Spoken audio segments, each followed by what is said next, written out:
to massive, costly agency regulations, the Biden administration has spared no expense when it comes to transforming America, much of which has been done without a clear delegation from Congress.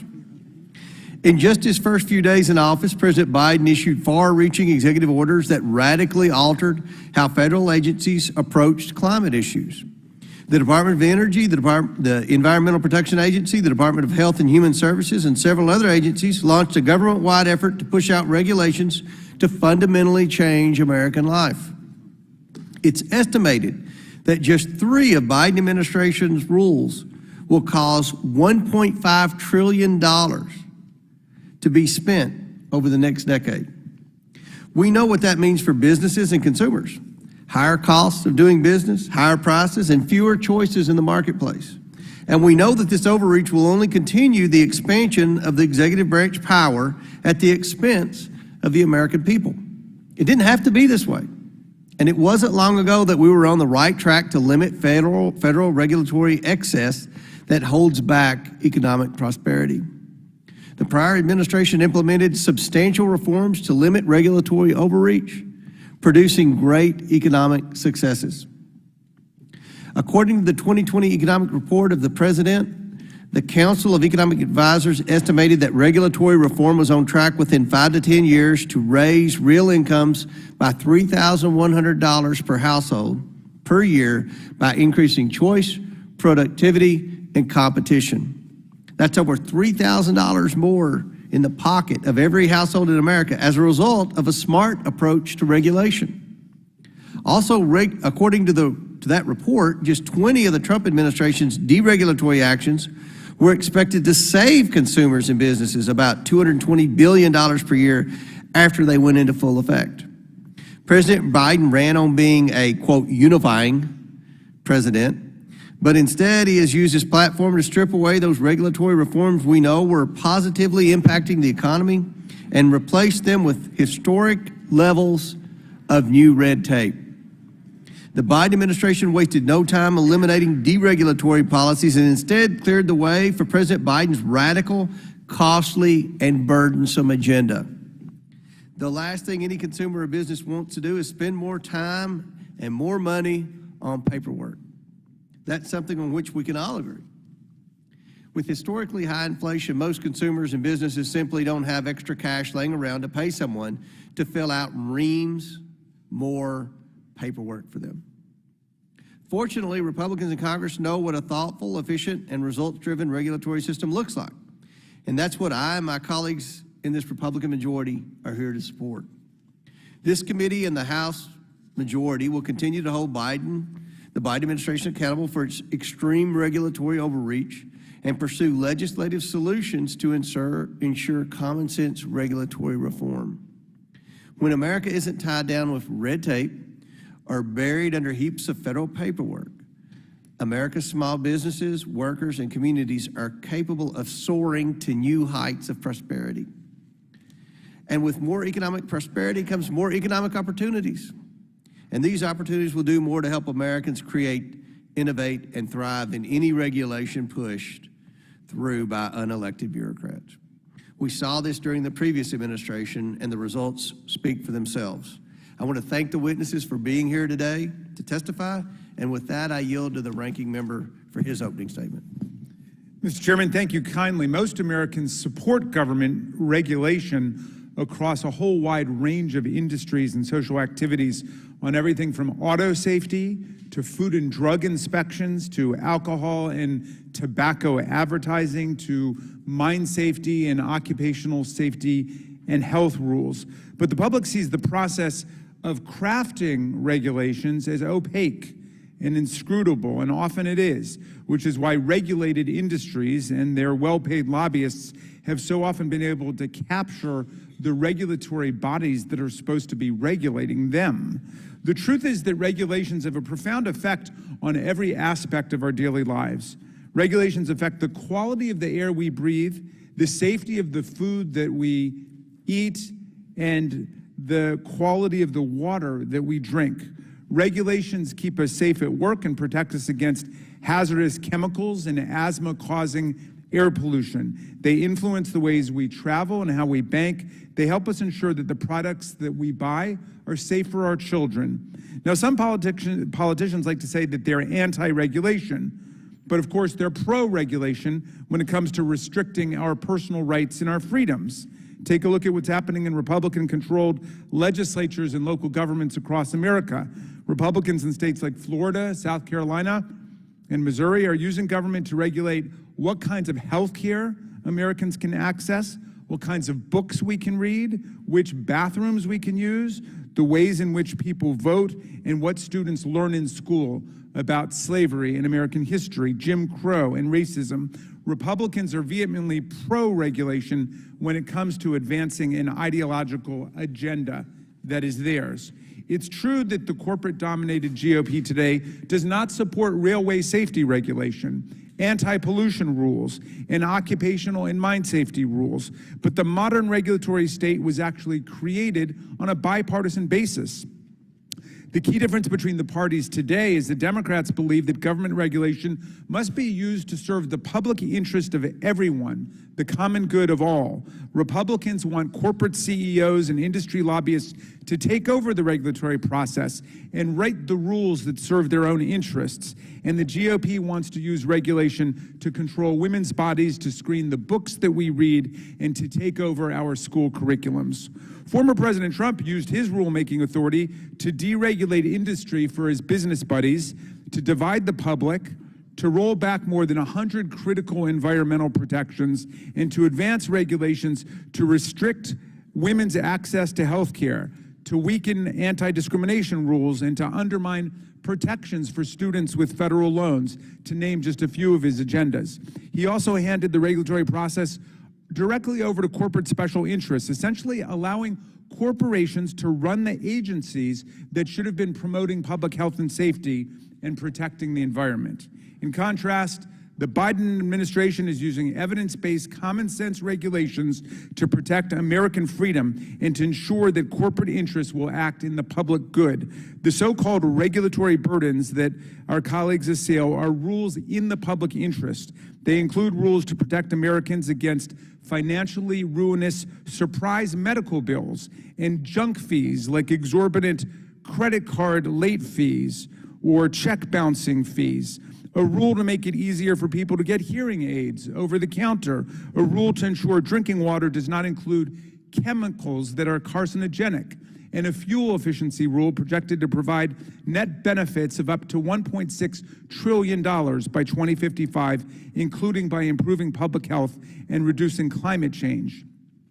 The American people must pay attention to the methods by which we create our rules. These methods, which are contained in the federal rulemaking process, had not been updated in decades, but in April, President Biden issued an executive order to modernize them, strengthening democracy by further advancing the transparency, the inclusivity, and the effectiveness of federal regulations. President Biden's regulatory modernization plans promote efficiency and fairness.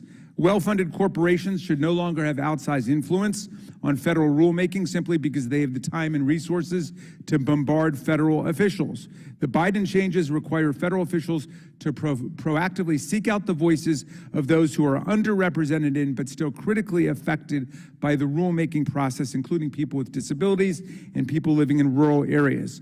President Biden's regulatory modernization plans incorporate the interests of future generations. Up to this point, agency cost-benefit analyses undervalued the benefits of regulations for our children and our grandchildren. The proposed changes should have bipartisan support. They use the same formula used by the George W. Bush administration to ensure that future generations receive the consideration they deserve. President Biden's modernization plans will allow us to better tackle national problems. In 1981, the threshold for qualifying a rule is significant, was set at an annual impact of $100 million. However, the threshold was never raised to adjust for inflation in more than 40 years. The new threshold of $200 million allows officials to focus scarce resources on timely review of the most significant and substantiated rules. President Biden's regulatory modernization plans will better measure Americans' actual lived experiences. The proposed changes reflect the reality that the costs and benefits of a regulation affect different groups of people and communities with different degrees of intensity. Corporate interests that prioritize short-term profits over long-term public safety and welfare will likely oppose these changes in regulatory protections because they have a financial interest in the status quo. But Democrats are committed to ensuring that everyone is fairly represented and considered in the rulemaking process.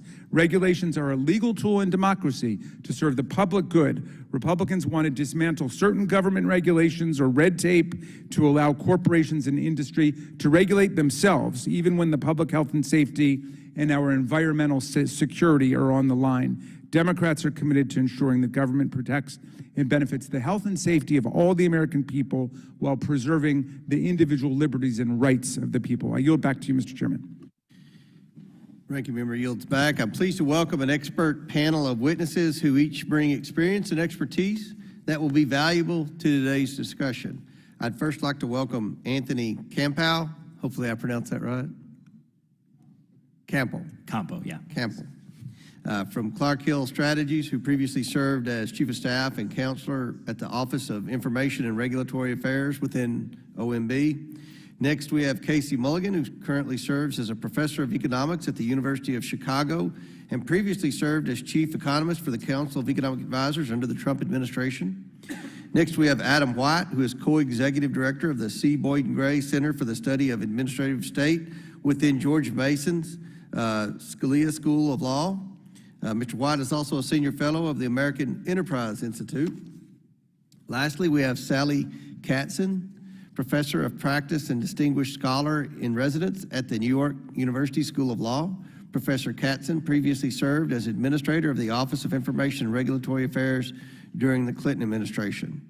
I want to thank each of the witnesses for being here today, and I look forward to your testimony. And with that, I now recognize Mr. Campbell for his 5-minute opening statement. Thank you, Mr. Chairman. Chairman Comer, Ranking Member Raskin, and distinguished members of this committee, it's an honor to be here with you today. Thank you for having me. I'd like to note at the outset that I'm here in my personal capacity to share with you some perspective based on my experience in government, not on behalf of my firm or any client. My aim is not to wade into any particular rule or area of policy, but to talk with you generally about some basic good regulatory practices and some important regulatory process reforms. To be clear, the measures I'm about to discuss are not political. They are reforms anchored in experience and good regulatory practices that frankly are agnostic to one's policy preferences. We built on keen insights of the Carter, Reagan, Clinton, Bush, and Obama administrations. We rooted our reforms in the long-standing good government recommendations of bodies like the Administrative Conference of the United States, the American Bar Association, the Organization for Economic Development and Cooperation, and the World Bank. Our government champions these values around the world, and you'll find most of them reflected in the Good Regulatory Practices chapter of the United States-Mexico-Canada Agreement, which passed both chambers of Congress with overwhelming majorities, bipartisan majorities. That said, prior to 2017, something was terribly off with our federal regulatory system. New regulations were issuing at an astounding rate, and many of the core principles and practices I'm about to discuss were getting short shrift. The White House Council of Economic Advisors said that from 2000 to 2016, the annual trend was for regulatory costs to grow by $8.2 billion each year. Some analysts measured the cumulative costs of regulations in the trillions of dollars in 2016, even exceeding the total amount of taxes collected that year. And small businesses regularly reported that cumulative regulatory burdens was their #1 concern. Then in 2017, for the first time in my former office's record, something astounding happened. Rather than continuing to climb higher and higher as they had every year in the previous records, the total cost of new regulations across the federal government actually went down through the floor, beneath the x-axis, into negative territory. They said it couldn't be done, but we did it. By the end of just our second fiscal year, we'd saved on net $33 billion in new regulatory costs. During the same period in the previous administration, the government imposed on net $245 billion. That's a $278 billion difference in approach. So what made possible that dramatic turnaround?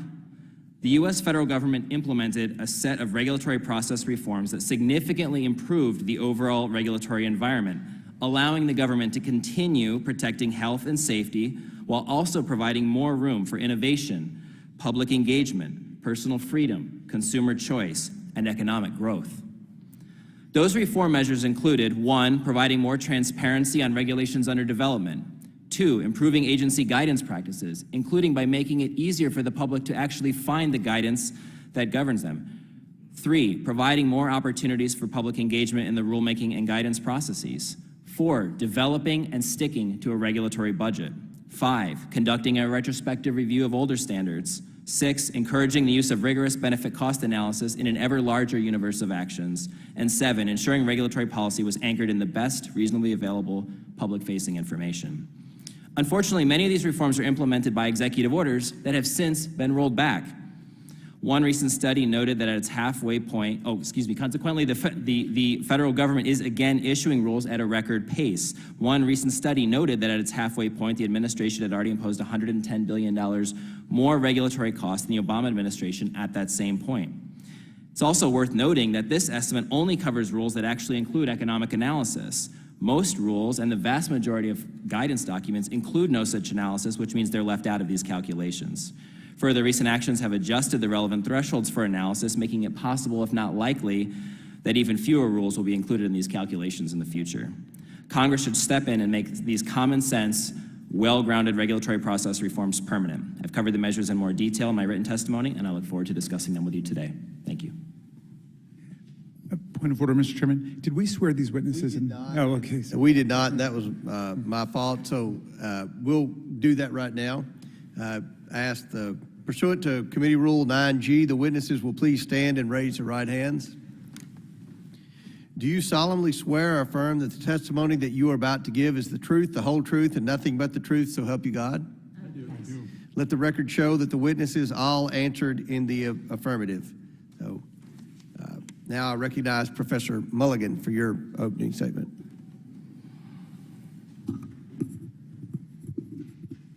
Good morning, Chairman Comer, Ranking Member Raskin, members of the committee. Thank you for the opportunity to discuss with you today how federal regulation has evolved over time. Thousands of new regulations are issued each year. My testimony summarizes new regulations since 2009, their time pattern, and the magnitude and character of their aggregate costs. One finding is that the rules finalized by the Biden administration through the end of 2022 imposed costs of nearly $10,000 per household, which is $1,300 more than the burden of the Obama administration rules during the comparable time frame. Regulatory paperwork, or red tape, is notorious and it's significant. However, opportunity and resource costs are 10 times the red tape.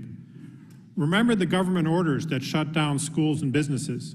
Those rules took away valuable opportunities to learn, trade, innovate, and realize our full potential. The time it took to write and read the shutdown order, or the cost of the paper it was written on, pale by comparison to the lost opportunities. Another misconception is that regulation is primarily about keeping the air and water clean. Excluding 3 or 4 fuel economy rules, less than a third of rules and their costs are environmental. Much more common are business regulations, rules about employment contracts, telecommunication, consumer finance, or healthcare business, to name a few. If you look on my written testimony on about the 3rd page, I have a chart, figure 1, that shows additions to regulatory costs by administrative rulemaking in the current and 2 former administrations, so that we can compare 2-year periods with, say, 4-year periods or 8-year periods. The figure shows everything on the per year of rulemaking. Both measures show that President Trump either reversed or sharply slowed additions to regulatory costs. Both measures show the Biden administration adding costs surpassing those in President Obama's comparable period. The first measure of regulatory costs comes from the agencies that promulgate the rules. A big problem with their estimates is they typically treat the red tape like it's the only cost. Therefore, I prepared a second cost measure.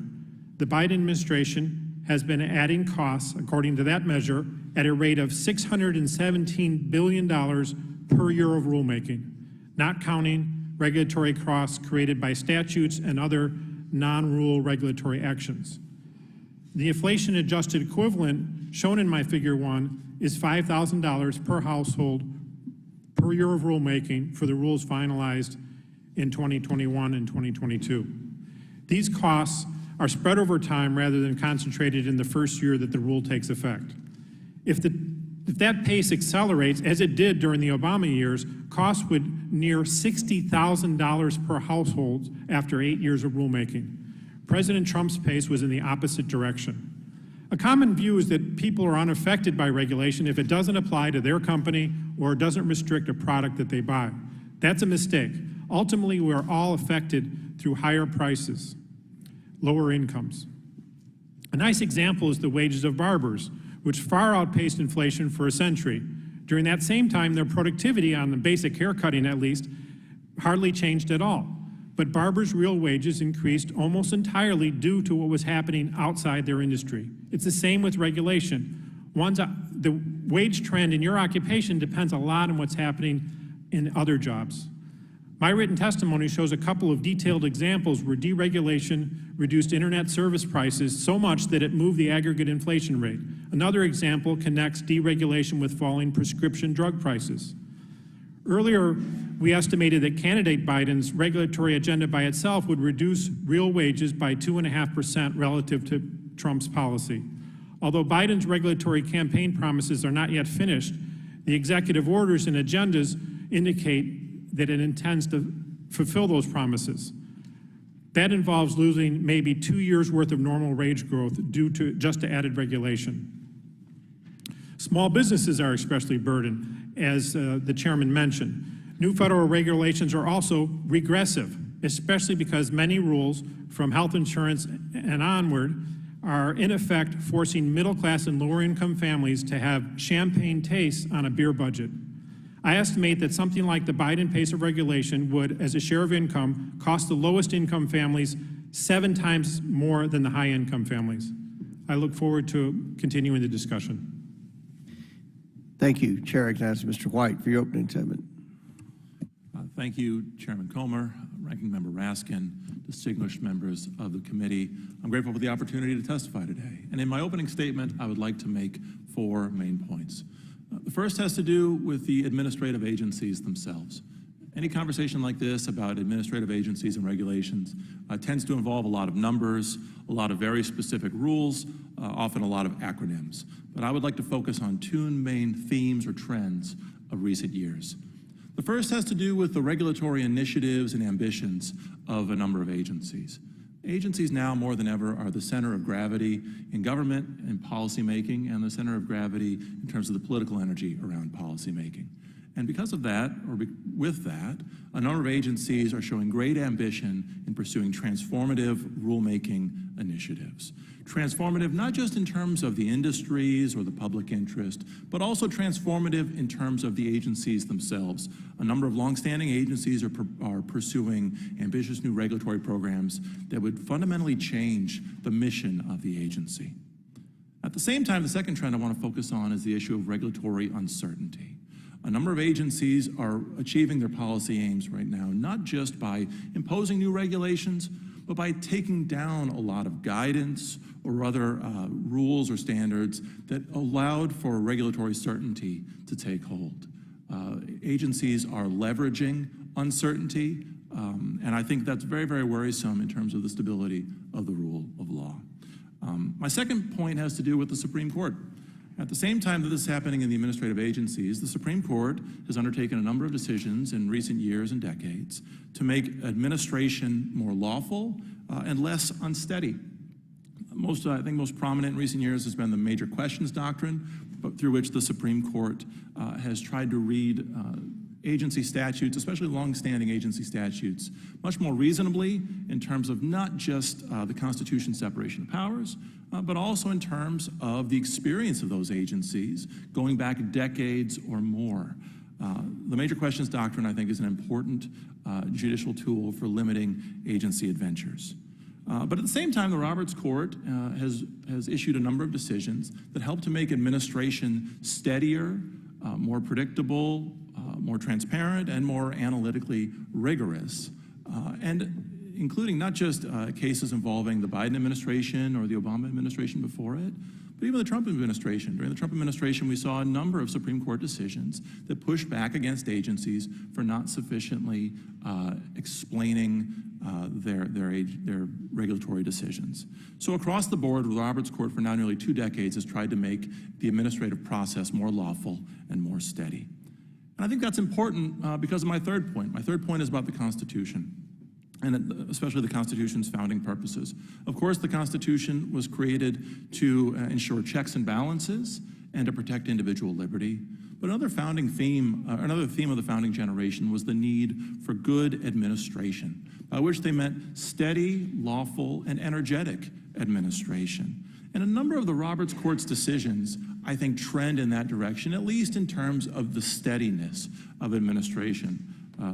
In my written testimony, I go on probably at too much length about the writings of the founders and explaining how they saw good, steady administration. But I think it's important, not just for its own sake, but also as an important way to understand what the Roberts Court is doing. Alexander Hamilton said that the true test of a government is its tendency and aptitude to produce a good administration. And I think that's something we all need to keep in mind. And then my fourth and final point is about Congress. So much of what we're discussing today is just a downstream effect of the fact that over the course of decades or more than a century, Congress has delegated immense powers and immense discretion to administrative agencies. A lot of what Congress is doing in terms of procedural reform, what the Supreme Court is doing, is trying to dampen the effects of, or limit the effects of immense agency discretion. So the first thing Congress could do to help solve some of these problems would be to modernize and reform the underlying substantive legislation. But in addition to that, there's a lot that Congress can do, as I describe in my testimony, to improve the procedures that agencies use and also to improve the procedures for judicial review of agency action. And I'd say that as we enter a moment when the White House and OIRA are beginning to undertake changes of their own that I think will unsettle some things, I think now more than ever it's important for Congress to ensure greater stability in the administrative state. Thank you very much. I look forward to your questions. Thank you. Now I recognize Sally Katzen for an opening statement. Chairman Comer, Ranking Member Raskin, and distinguished members of the committee, thank you for including me on this panel. Now, the title of this hearing, Death by 1,000 Regulations, is certainly catchy and clearly sends a message.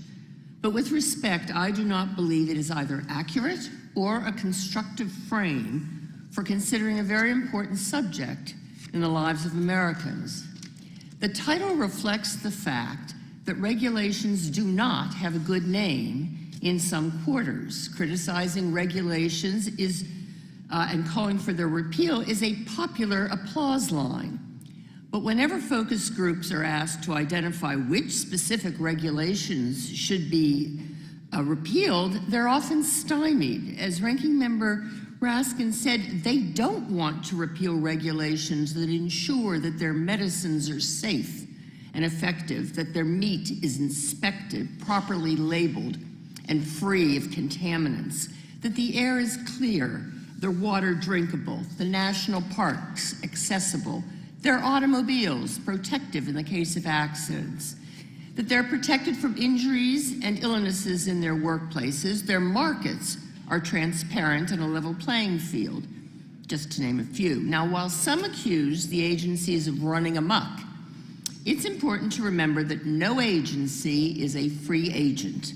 They can only do what Congress has delegated to them. Congress decides the objectives or the goals, but it does not have the bandwidth to specify the details, to stay current on changing technology or evaluate the science. So Congress delegates to agencies, and then some turn around and condemn the agencies for doing what they were told to do, carrying out the law.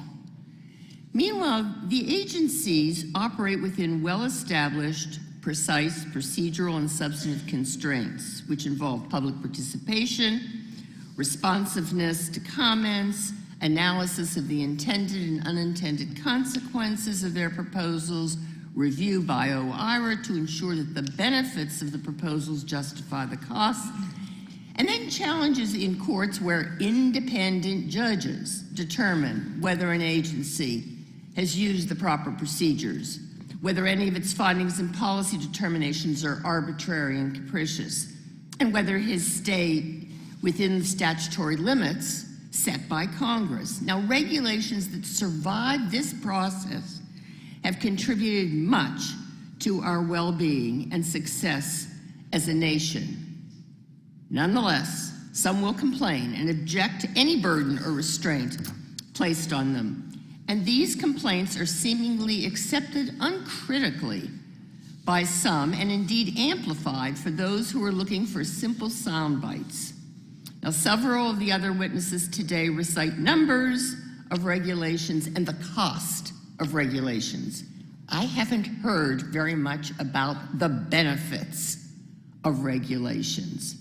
Numbers, as we know, can be slippery in any context. What are you measuring? What's the baseline? What is the appropriate time periods? People can pick and choose. And so in my written testimony, I include some numbers too, which support the fact that the Biden administration is at or below the level of his Republican predecessors. I also provide examples of what I would characterize as unequivocally good regulations, such as an HHS Medicare Advantage auditing requirement that focuses on measures to reduce overbilling, which is a crime. This rule will reduce the drain on the Medicare Trust Fund and benefit all qualifying seniors. Or the FDA rule finalizing the sale of hearing aids over the counter rather than solely by prescription, thereby making these products that are extremely beneficial to older individuals more available at dramatically lower costs. And if I focus on benefits for an older generation, please forgive me for my self-interest is showing. I briefly describe other rules, such as the MATS rule, which is limiting the amount of mercury, which is a neurotoxin that is particularly pernicious to the unborn and little children. Are these regulations killing us? Hardly. Are they tying us up in red tape? Certainly not. Now, while many are concerned about and trumpet deregulation, Adam White has worried about the disruptive effects of lack of stability and uncertainty for businesses. I'm even more concerned with the fact that deregulations can lead to disasters. The deep recession in 2008 and the very recent failure of some banks caused by the deregulation of the banking industry, the death of workers in plants and in coal mines from lack enforcement of safety regulations, the disproportionate number of patients during COVID in nursing homes that died compared to the rest of the population, and the recent spat of railroad derailments. Now, those who call for deregulation will often say that whatever benefits are there, this restrains our freedom and our liberty, contrary to the American way. Now, to be sure, the traffic signal at the busy intersection might delay and thereby restrain your freedom if you approach a red light and have to come to a stop. But it's a modest delay, and the benefit of not being plowed into by a car coming on the cross street certainly justifies. Ms. Keskin, if you could wrap it up. We've a minute and a half over the 5 minutes, but we'll let you wrap it up right here. Thank you, sir. It certainly justifies the burden imposed on you.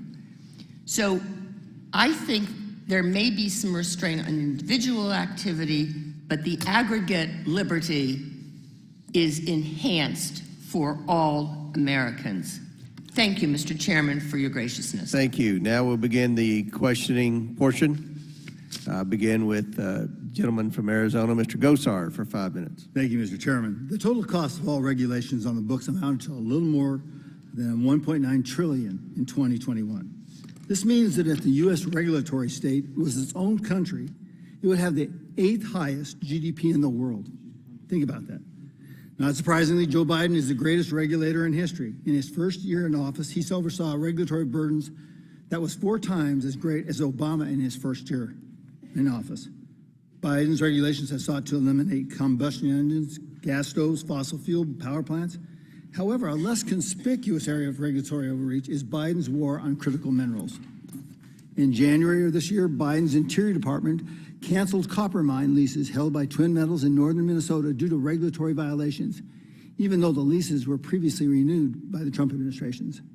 A few days later, Biden's EPA cited a seldom used section of the Clean Water Act to kill the Pebble Mine in Alaska, abandoning extractions of one of the largest deposits of copper and gold because they said it would harm the salmon populations. Pebble Mine, for example, contains an estimated $400 billion worth of critical minerals, which are essential to our economy and our R&D. Just think about how many jobs were lost and the livelihoods affected. Resolution Copper, a mine near Superior, Arizona, some of whose regulatory hurdles I have been instrumental in overcoming through legislative action in 2015, continues to remain idle as its managers wade through regulation barrier after regulatory barrier. Another impact of crushing regulation, ironically, is an over-reliance on under-regulated mines in third world countries, infamous for human rights violations and environmental degradation. While the EPA worries about the potential problems with salmon in Alaska, unregulated gold mining in the third world poisons 15 million people. We desperately need to rein in regulations instead of continuing to let them barrel out of control. To that end, Trump's executive order eliminating 2 regulations for every one is a policy approach that I admire. The dirty truth is that lobbyists who can represent big businesses love regulations, as they destroy the competition which does not have the resources and lawyers to comply. In fact, the military is a great example of that.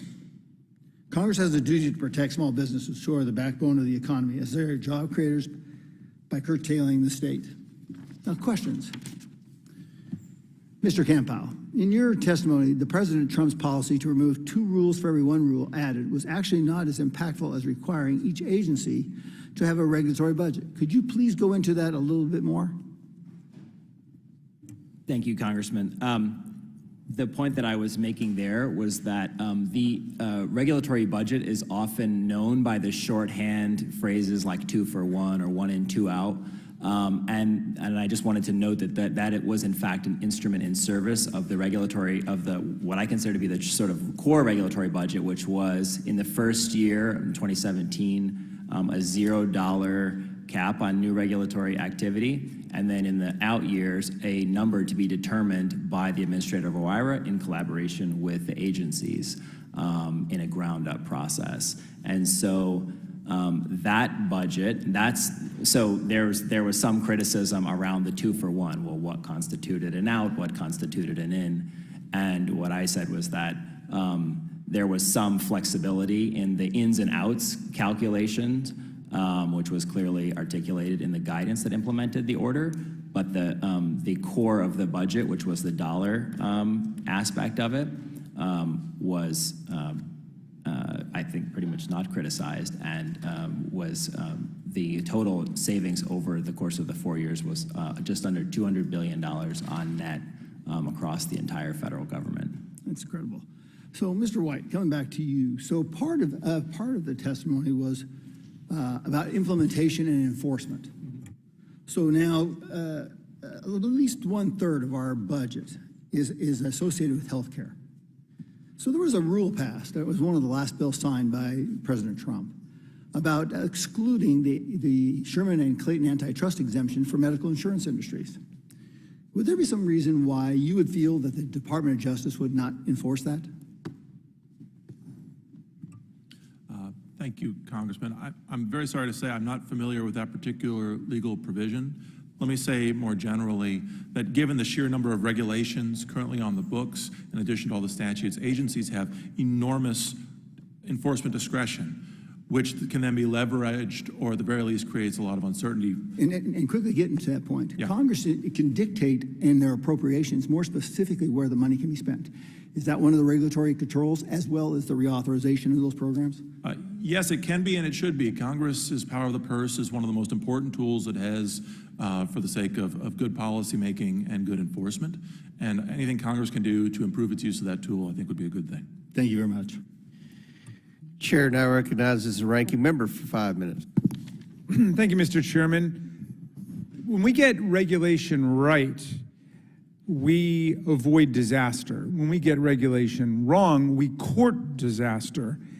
Like on April 5th, 2010, when a massive methane and coal dust explosion ripped through the Upper Big Branch coal mine in West Virginia of the Massey Energy Company, killing 29 miners, the country's worst coal mine disaster since 1968, when 78 people were killed in an explosion. Then, the 1968 disaster led to passage of the Occupational Safety and Health Act of 1970, which helped to cut workplace fatalities by 60% within 30 years. That's thousands and thousands of lives that were saved. But by 2000, right-wing propaganda and corporate greed had undermined enforcement of occupational and mine safety laws. The Massey Coal Company in West Virginia had hundreds of regulatory violations, but weak enforcement and regulatory capture meant that the company acted essentially with reckless impunity before the explosion took place. Just 15 days after that explosion rocked the mountains of West Virginia, another catastrophe rocked the Gulf of Mexico when BP's Deepwater Horizon oil drilling rig exploded and 11 people were killed there, and 200 million gallons of crude oil poured into the Gulf of Mexico in one of the worst oil spills in history. In response, the Department of Interior created the Bureau of Safety and Environmental Enforcement and put important rules in place to make sure this devastating chapter would never be repeated. But the Trump administration rolled back those regulations for creating what it called potentially unduly burdensome requirements for big oil to comply with. Now, Ms. Katzen, can you explain what the corporate crusade for deregulation means in reality, giving us a few examples? Thank you, Mr. Raskin. I think it's fair to say that most businesses are very concerned about their bottom line, and they will seek to protect it. And to the extent that there are proposals that will increase their costs and thereby decrease their profits, that they rail against them and we've seen during different periods during President George W. Bush, there was a group that got together and came up with a wish list of regs to get rid of that had very little substance to them, and where the costs saved were minuscule compared to the benefits derived from them. All right, and that's not because the corporations are evil. It's because they are rationally seeking their profits and they want to give the return to the shareholders. But the role of government is to regulate in the interest of the entire public, not just the people who profit from a particular business. The Clean Air Act was adopted in 1970, and in that 20-year period, it looks like the benefits were massive in terms of the health of the population, but also economically, those have been estimated to be in the range of $6 trillion to $50 trillion. That's what it's meant to our economy to have clean air in the country. So isn't the premise of regulation that it's not just going to take care of our people in terms of food safety and water safety and so on, but it's going to economically benefit all of society? Yes, that is certainly a component of it. And while the Clean Air Act was passed in 1970, it was amended in 1990 because of its success. And the provisions for EPA were strengthened and enforced because so much good had flowed from the original act. Yeah, now, nobody likes regulation, especially when we're talking about government theocrats telling women what kind of health care they can and cannot get in different parts of the country, or trying to restrict people's travel in order to keep them from getting the health care they want. But when we say we want to get rid of regulation in the abstract, everybody would agree to that. But as you were saying before, if we're talking about dismantling Clean Air Act rules, or Clean Water Act rules, or mine safety rules, or airline safety rules, vast majorities of the American people reject that. Isn't it true that an effective, functioning regulatory state promotes the freedom of the people? I believe it does, and it promotes the economy. it's interesting that we're talking about death by 1,000 regulations at a time when the growth of jobs in this country is terrific. We've got less unemployment than ever, and the strength of the economy is remarkable. So I'm not quite sure how these two play together very well. Thank you. I yield back, Mr. Chairman. Chair now recognizes Dr. Fox from North Carolina for 5 minutes. Thank you, Mr. Chairman, and I'm very, very grateful to you for scheduling this hearing, and I thank the witnesses for being here. I particularly thank Mr. White for his very clear comments about what the effective regulations are on our economy and on our culture. We all know the Biden administration's regulatory overreach is out of control. It's all too common for me to hear from my constituents about new rules and regulations from the administration that will put them out of business and destroy their livelihoods. We cannot allow this disregard for the cost imposed by the federal government through regulations on families, businesses, and even local governments to continue increasing unaddressed.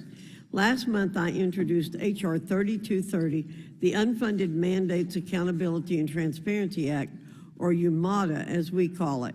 This bill would bring real transparency and accountability to the regulatory process, but by requiring the true cost of new major regulations, including those passed on to state and local governments, to be carefully calculated and considered before implementation. The Biden administration has displayed a pattern of grossly underestimating the cost of new regulations while greatly exaggerating the purported benefits by gaming the current system. We need to make sure that federal rules and regulations do not unduly burden families and job creators and slow our economic engine. So I'm going to ask Mr. Campo, Professor Mulligan, Mr. White, would the reforms contained in UMATA help reduce the burden of future rules and regulations? Mr. Campo. Thank you, Congresswoman Fox. Yes, UMRA, the statute it's amending, is a terrific statute, and I think it unfortunately does not get implemented as robustly as it ought to be. And I welcome the changes in UMATA. I think that they strengthen. Professor Mulligan. Yes, thank you for your question. I have also been looking at the Biden individual rules from the Biden administration, and they're dramatically undercounting costs. Sometimes they say they're cutting costs when they're really creating them. And any thing you could do to get a better accounting for those costs so that the people and the members of Congress could know better what's happening, I would think that would be helpful. And Mr. White. Thank you, Congresswoman. I would just add first, I think it's good for Congress to set these analytic standards for agencies. Second, I think it's important for Congress to ensure meaningful judicial review of agency analysis to make sure that they're properly rigorous. I'm thinking it's just the end of the school year. I know it's better when students don't grade their own exams, but rather have the teachers grade them. And I think it's a good thing when there's at least some check and balance outside of the executive branch on the agency's analysis. Yes, and I think you all have alluded to it today. We can write legislation a lot more tightly than we write it, and that's been something I have been working on for a long time. You all have talked about the Trump administration issuing a series of executive orders to reform the way federal regulations are issued. Many of these ideas were inspired by legislation worked on in the House and by members of this committee. Are there aspects of UMATA that were implemented in the Trump executive orders? Mr. Campo, I'll give you that question.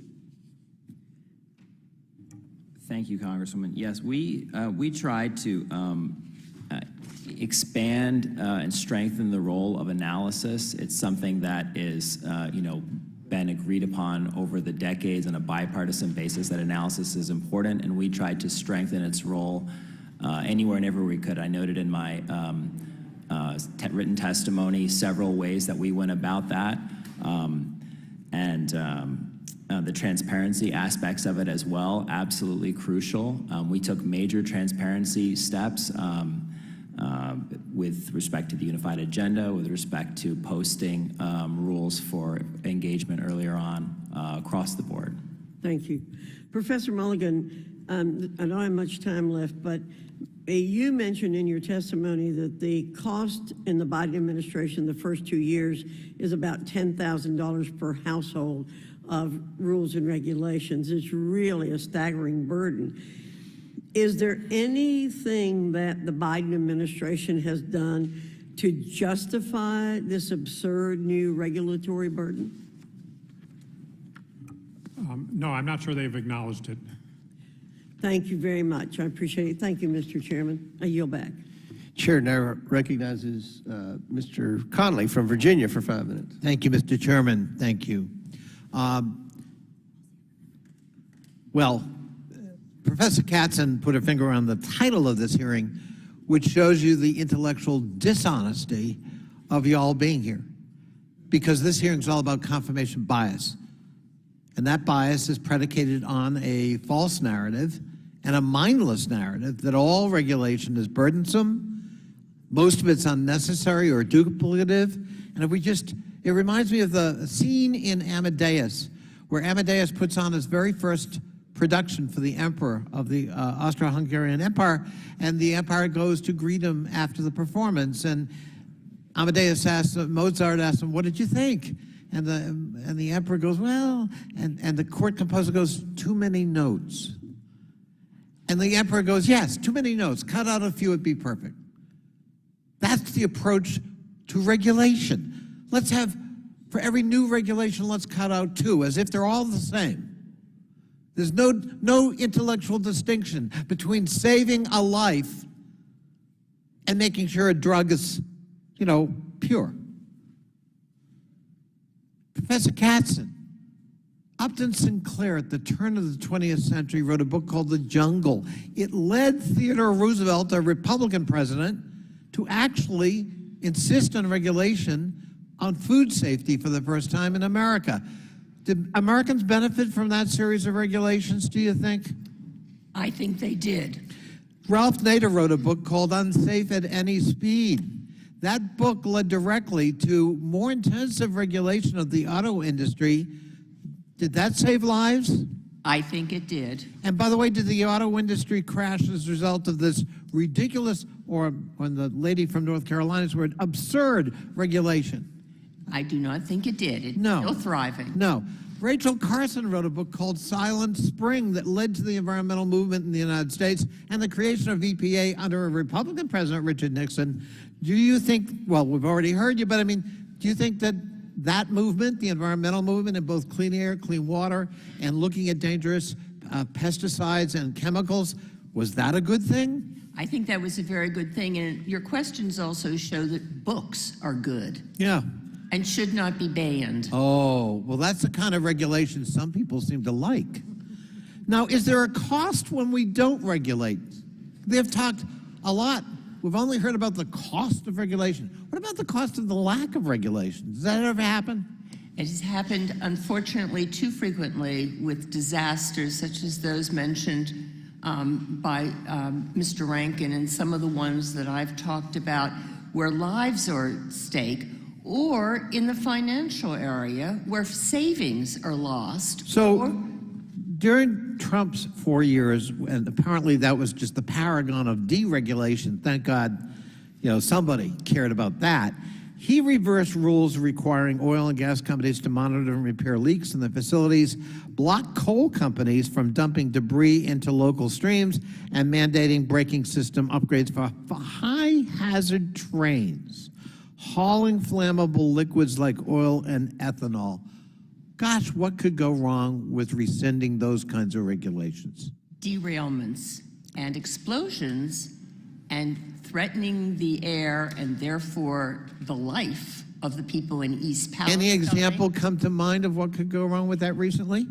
Recently, yes. There have been several, 4, I think. And for example, the one in Ohio, if I recall, not only did they have to evacuate parts of the community, but they're now worried about long-term environmental costs from the exposure to toxins from that derailment. Is that correct? That's correct, and it's consistent with what we saw after 9/11. We thought after 9/11 that it was just at that time, but people who were on the site have suffered unbelievably torturous. So really, it's sort of in the eye of the beholder, isn't it?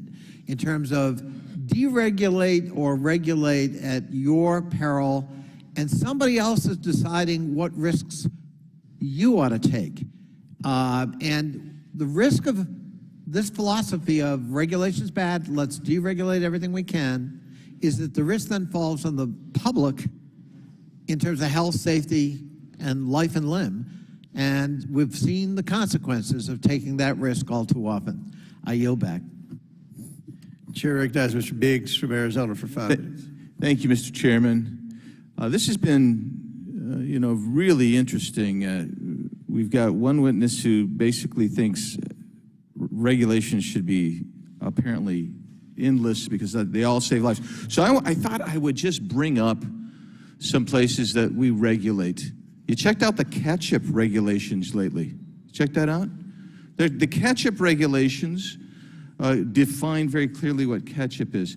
Normally we would say, how about the marketplace determine that? I go in and I get the one brand and I think it's a little too thick. I'm not going to buy it next time. Or I buy one and it's a little too thin. I don't buy that next time.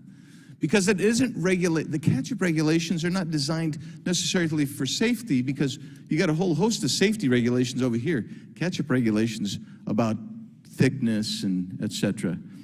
How about this one? You pull it up on here. You go over cheese. Just look at the cheese regulations. Those don't have nothing to do with safety.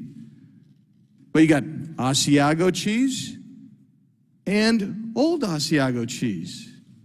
And you got brick cheese. And it's pages and pages and pages of regulations. And guess what? If you don't adhere, and if your Asiago cheese doesn't quite meet that regulation, guess who investigates you? Those are the same people who made the regulation.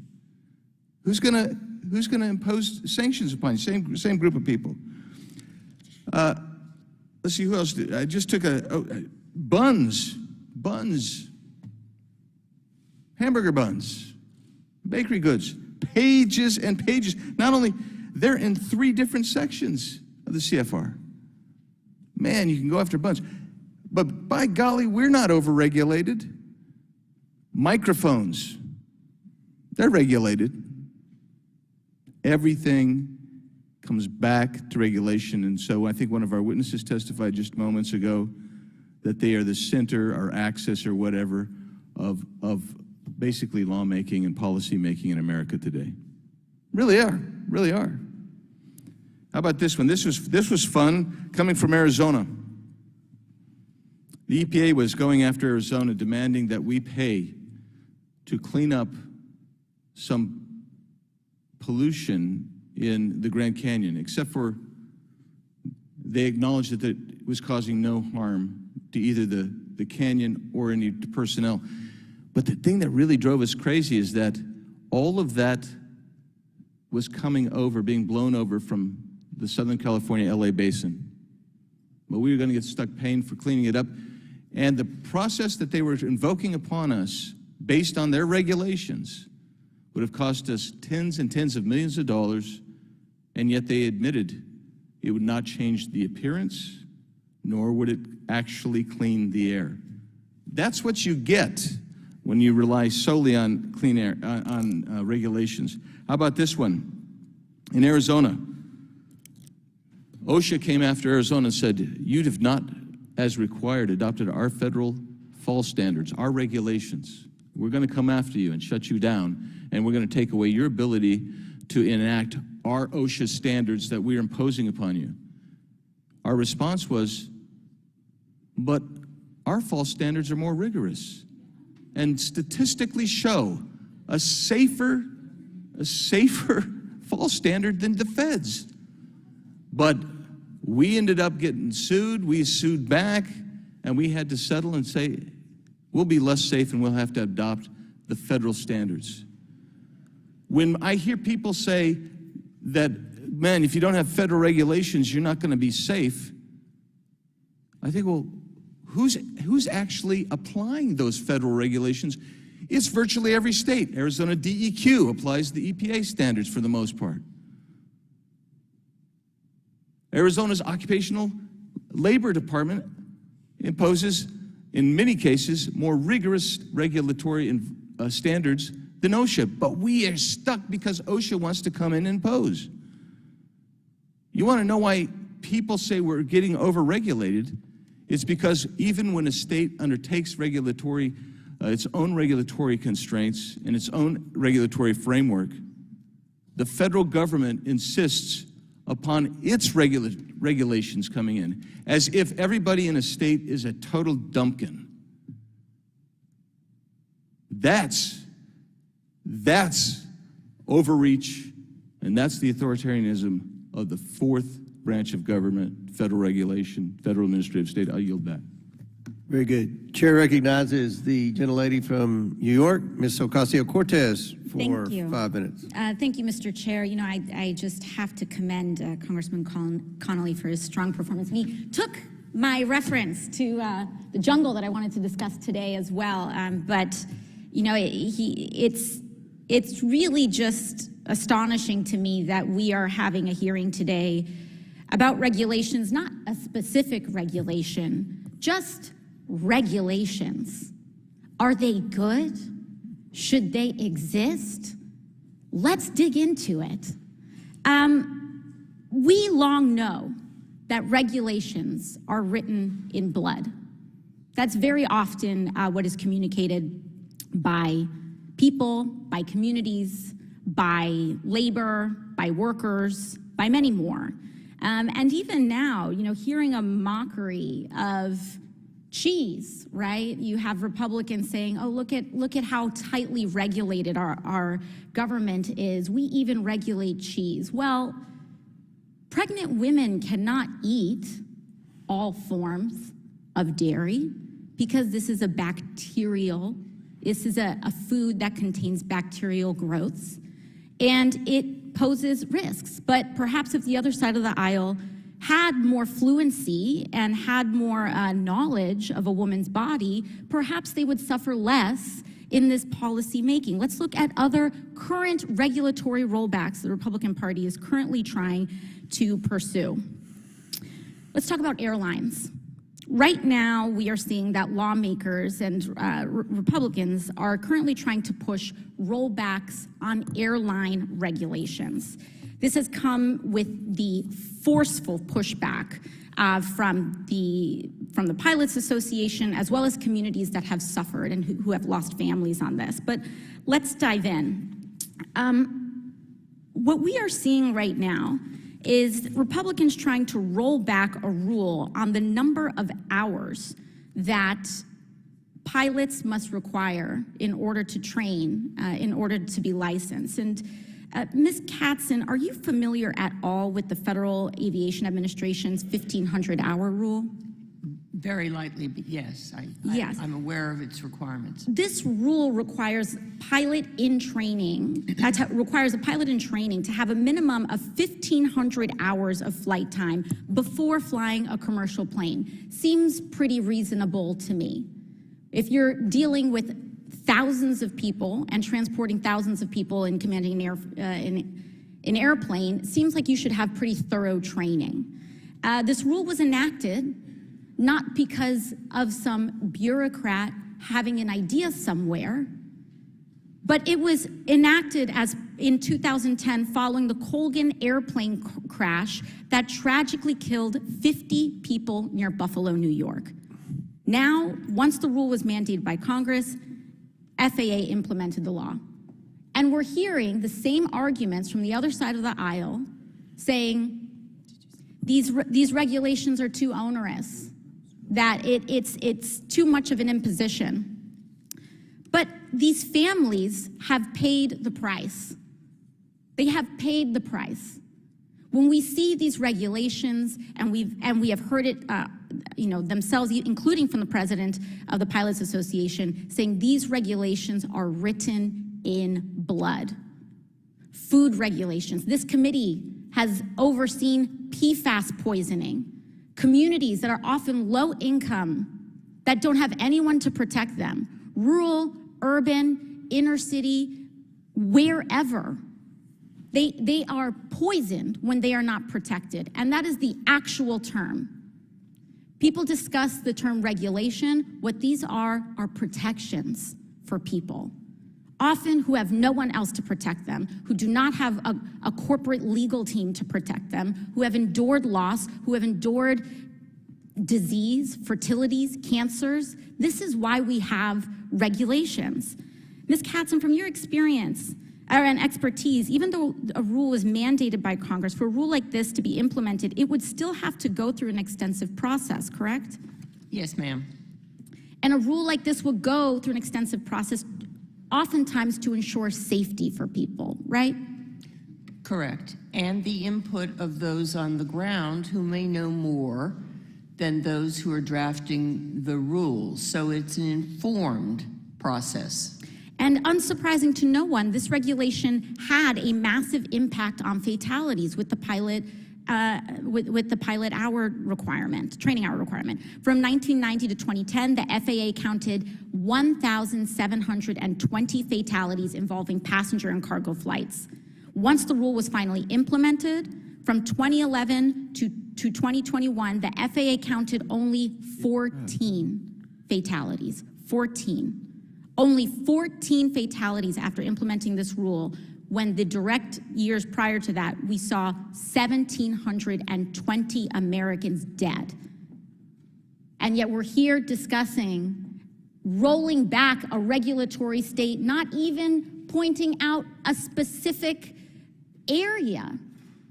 Not even a specific area. I mean, what are we here for? I yield back. Gentlelady yields back, but the purpose of the committee hearing is to talk about many different regulations. And I'm amused that the gentlelady is concerned about raising the age, the regulation that limits the age for pilots when there's a shortage of pilots, but they're okay with the President of the United States who's more than 20 years older than the minimum age. Mr. Chairman, since you're referring to me, it's not age, it's training hour time. The number of hours that an individual is training, not the age. Well, part of the regulations, the age as well. Chair recognizes Mr. Armstrong from North Dakota for 5 minutes. Thank you, Mr. Chairman. All regulation is burdensome. The question is whether or not it's necessary. Being burdensome doesn't mean it's bad, and in a lot of different instances, it is absolutely appropriate. But we referenced The Jungle, and I'd reference another book from that time. It's called An Unlikely Trust. It's about the relationship between J.P. Morgan and President Teddy Roosevelt. Because at the time of Carnegie, at the time of Rockefeller, at the time of one of the most popular presidents in the history of the country, J.P. Morgan was the most powerful man in the world. And as we're busting trusts and as we're moving through all of those things and developing workers' rights and fantastic things from quite frankly, a fantastic president, big business figured out something else. They can comply with regulation. The cost of compliance for a large company is pretty simple to do when you have an entire floor full of lawyers through people. And what that costs them in regulatory compliance, they make up for in market share. Because you know who can't comply? Small businesses. Dodd-Frank was never supposed to apply to small businesses. Never was. Because regardless of how you feel about the financial collapse of 2010, you know who didn't do it? The credit union in Mott, North Dakota. But you know who had to comply with Dodd-Frank? The credit union in Mott, North Dakota. And when you have 3 employees and you have to hire 2 more just to deal with federal regulatory and compliance, you know what you don't have anymore? A credit agency in Mott, North Dakota. And we're talking about a death by 1,000 cuts, and that's fine, but sometimes there's just one. Right now, the Biden administration is running a regulation, Rule 111 of the Clean Air Act. And it's going through the process. And there are a lot of egregious things that exist in it. But you know who's going to be okay with that? Larger oil companies. They'll figure out how to comply. You know who's not? Small oil companies, the ones that produce oil and gas in western North Dakota, and how they continue to deal with this. Mr. Mulligan, talk to me about that and the nature of the regulatory regime and how it exists and why it is so detrimental to small businesses as compared to large corporations. Thank you for your question. I think you explained it pretty well in terms of the specialized resources that a large corporation would have to deal with that. You may find the 2020 Economic Report of the President interesting. There we talked about, again, first of all, my testimony was about things since 2009. The jungle and those things are like before my grandparents, who are all dead. The regulations that have been going in and out in the last few years are very different than the ones from a century ago. But in the Economic Report of the President, we talk about how President Trump was deregulating entry into business, helping small businesses get in. And we showed some evidence how these stocks crashed of some of the bigger companies who were protected by these regulations. And these allowed medicines to get people quicker, so it saved lives. You know, the idea that regulation saves lives, a lot of the regulations we have today, they cost lives because they reduce competition. They make it harder for people to get health care, to get medicines and things like that. So the small businesses are very important even for saving lives. One of the, for me, the most concerning aspects of the program, of the proposed rule in 111 is it would delegate regulatory authority to third-party non-government organizations. The EPA is saying this is such an important thing for emissions and all of these things that they're going to allow activist NGOs to monitor air quality in western North Dakota. And instead of placing the burden of proof on the actual activists who are regulating this, the burden goes onto the company to prove that that doesn't work. If that sounds terrible, that's insane. I mean, I think the issue about the regulatory regime has a lot more to do with pushing an ideology, which is where people get frustrated with us. So, Mr. White, should Congress revisit? I mean, the Supreme Court's doing it for us, right? The EPA has been struck down twice in the last 18 months. But how should we look back at focusing Congress, so ensure that these agencies are actually passing a regulation based on conduct and not ideology? Well, first of all, the point you raised about the outsourcing of enforcement power outside of government is a very important point, and I'm glad you raised it. Second, I think Congress needs to modernize the Clean Air Act and other statutes. Congress needs to write more standards itself so that the agencies can focus on enforcement, because as mentioned before, enforcement is often sorely lacking. Sometimes the problem is too much enforcement. Sometimes the problem is too little enforcement. Congress should write the policies. Agencies should enforce them. And then I would just say this particular issue, the fight isn't between regulation and no regulation. The fight is between dual regulation, or allowing states that are already doing this work, like North Dakota, like New Mexico, to continue the regulation without. The federal government is heavy-handed, and it is not very dynamic. And with that, I yield back. Chair now recognizes Ms. Bush from Missouri for 5 minutes. Thank you, Chairman. St. Louis and I are here today in defense of strong government regulations that keep the public safe. Republicans claim that regulations slow down the economy and stifle innovation, but it's pure fantasy to expect entire industries to self-regulate without government oversight. Regulations like workplace safety standards enforced by OSHA, environmental protection provisions enforced by the EPA, FDA requirements for food production, all keep our communities safer. A world without regulations will look like asbestos in our schools and workplaces, every corporation dumping chemicals into rivers, and unfettered use of child labor, and no safety standards for building construction, for housing, transportation, agriculture, or consumer products. According to my colleagues across the aisle, these regulations don't matter, but that doesn't mean they're anti-regulation. Republicans want to regulate access to abortions. Republicans want to regulate access to gender-affirming care. Republicans want to regulate books for school children. None of those issues make us safer. We have decades of research that proves giant corporations like Walmart, Amazon, Exxon, Microsoft, Monsanto will cut corners to save a few pennies, all while making their chief executives and their shareholders even more rich. If we rely on these industries to self-regulate, we will undoubtedly end up with more public health crises like oil spills and water contamination. And I'm not willing to pay that price. St. Louis, home to Coldwater Creek and home to Westlake Landfill, we are not willing to pay that price. While these examples are extreme, you may say, the premise is not. Federal regulations and modern and effective regulatory process keeps our communities safer. Regulations keep the financial system strong. They strive to keep drug prices low and health care accessible and affordable. They ensure that people trying to get a good education or buy a home for their families are not defrauded by opportunistic and greedy corporations.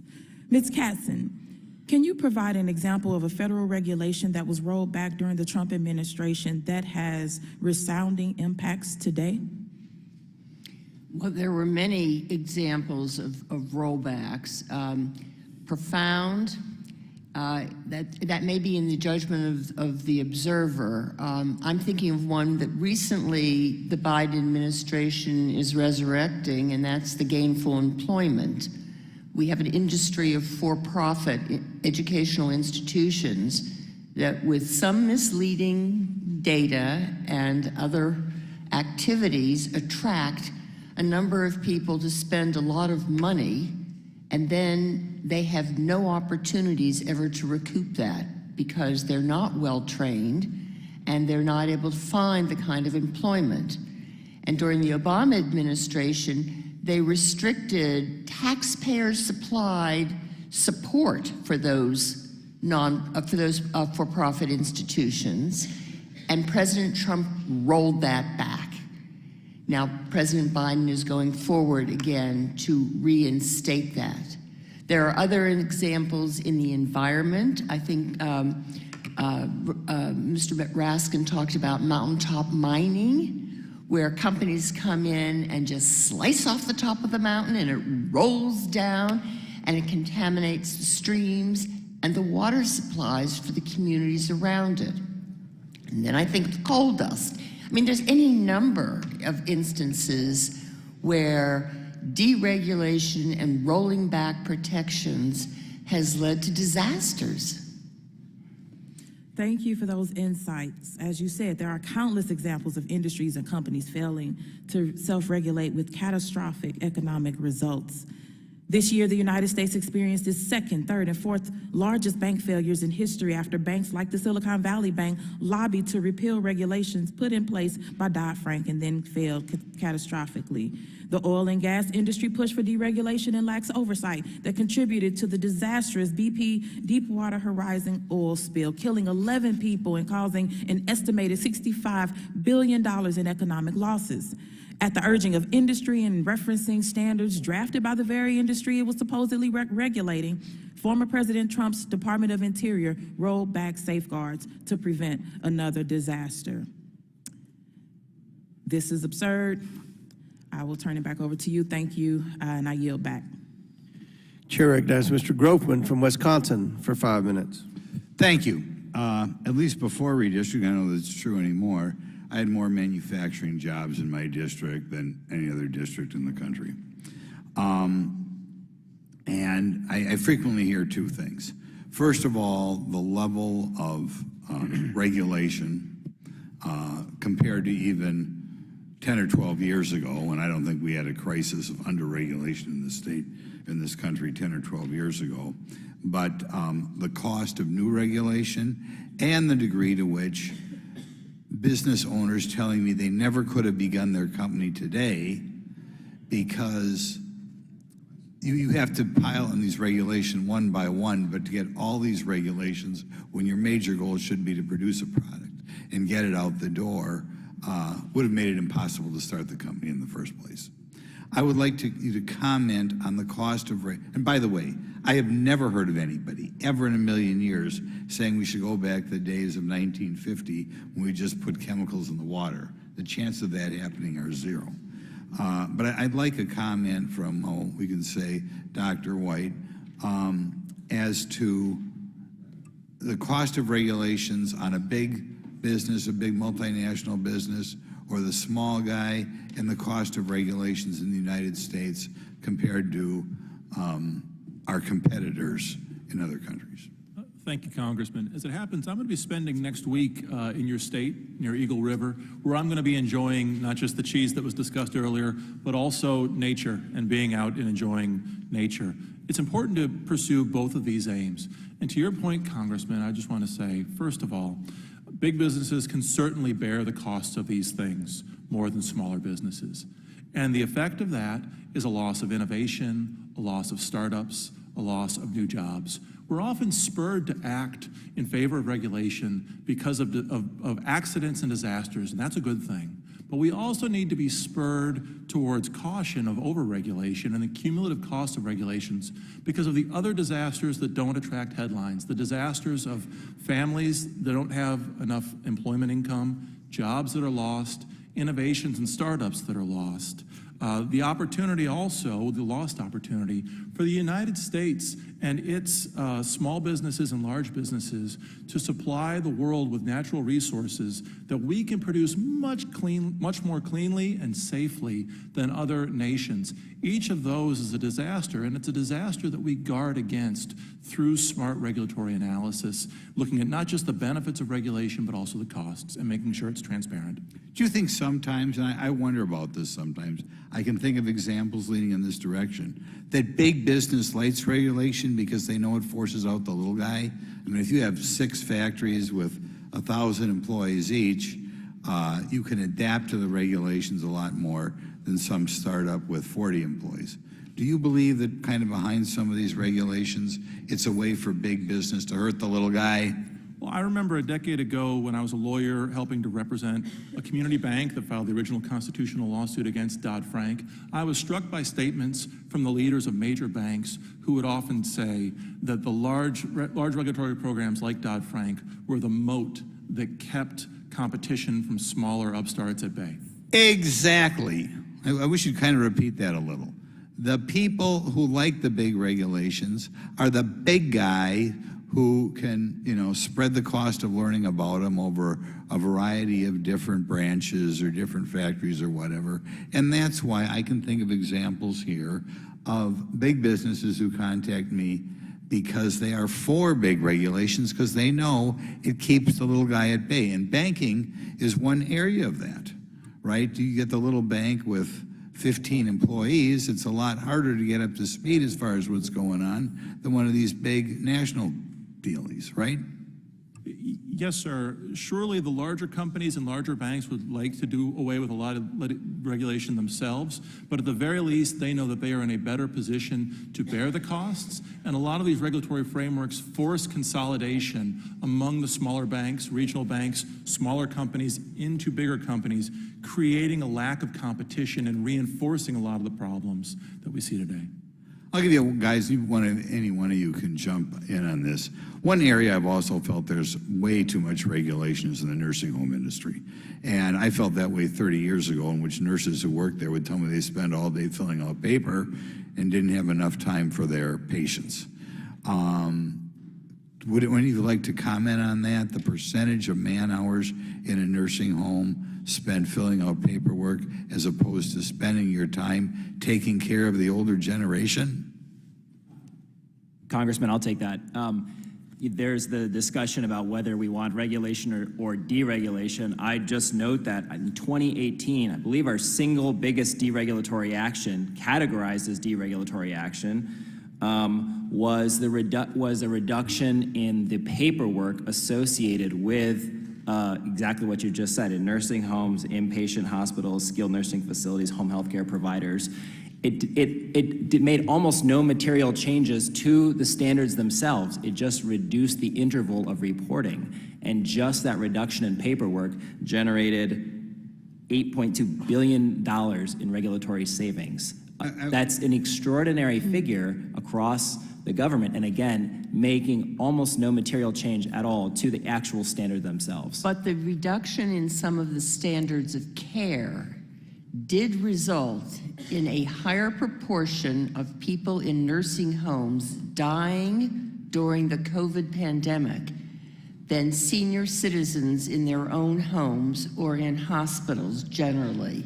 And the nursing home industry clearly suffered a huge loss of life at that time. Yeah, and that was a tragic situation that would have lasted longer if it weren't for Operation Warp Speed, which was a deregulation that President Trump did in the FDA and got the vaccines quickly to first and foremost the nursing home residents. Thank you. Chair now recognizes Ms. Brown from Ohio. Thank you, Mr. Chairman. I want to start by highlighting Savannah Williams-Wynn, our 2023 Congressional Foster Youth Delegate. Savannah, welcome to the Oversight Committee. Today, I'm pleased that we are holding a hearing to discuss the Biden administration's policies to protect the safety and well-being of the American people. Unfortunately, President Biden inherited a federal government in disarray. Today, we've learned policies enacted by the previous administration protected industries like big pharma and big oil and the wealthy at the expense of everyday people. Right-wing extremists, including some on the federal courts, have repeatedly struck down regulations that enhance public health. So, Ms. Caston, because of our limited time, I would respectfully request if you could respond by answering yes or no. Does the administration have the legal authority to enact rules to lower drug prices and mandate affordable reproductive health care services?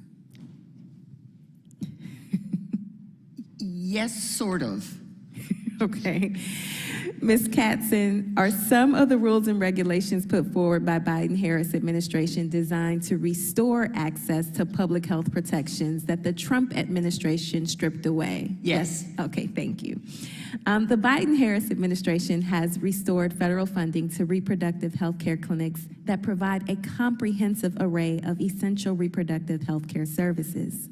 These efforts ensure that women in all communities, regardless of income, have access to safe and comprehensive medical care before, during, and after pregnancy. Such access to affordable health care is especially important for Black and brown women who bear the brunt of the maternal mortality crisis in this country. Lastly, the Republicans' REINS Act goes as far as requiring both chambers of Congress to approve a major rule before it can go into effect, giving each chamber veto power over all agencies' actions. Ms. Katzen, what would it mean for public health if a single chamber of Congress had the power to block a major regulation? The REINS Act has many problems embedded in it, and there are some constitutional questions about charter and one-house vetoes that are pertinent, but it would be an absolute nightmare. Congress has a great deal of difficulty doing its primary job of preparing a budget every year. How could it conceivably spend the time and effort to review the regulations that multiple agencies have been producing in response to authorizing legislation? A nightmare. Thank you very much. The Biden-Harris administration is using its rulemaking authority to defend and enhance access to life-saving health care. The burdens of unjust regulations aren't coming from the Biden-Harris administration. They're coming from the agenda on the other side of the aisle. While Democrats work to protect Americans, my colleagues attempt to regulate our history and culture. We regulate pollutants. They regulate books. We regulate tax cheats. They regulate the LGBTQ community. We regulate assault weapons, and they regulate abortion. So let me propose a question. Which requires strict government regulation? Giant industries or our school librarians? Through rulemaking, President Biden is taking decisive action to ban ghost guns, expand access to over-the-counter hearing aids, remove chemicals from our air and drinking water, and so much more. And because of that, I am proud to support the people-centered regulatory action of the Biden-Harris administration. And with that, Mr. Chairman, I yield back. Would the lady yield to a question? No, the lady will not. Okay.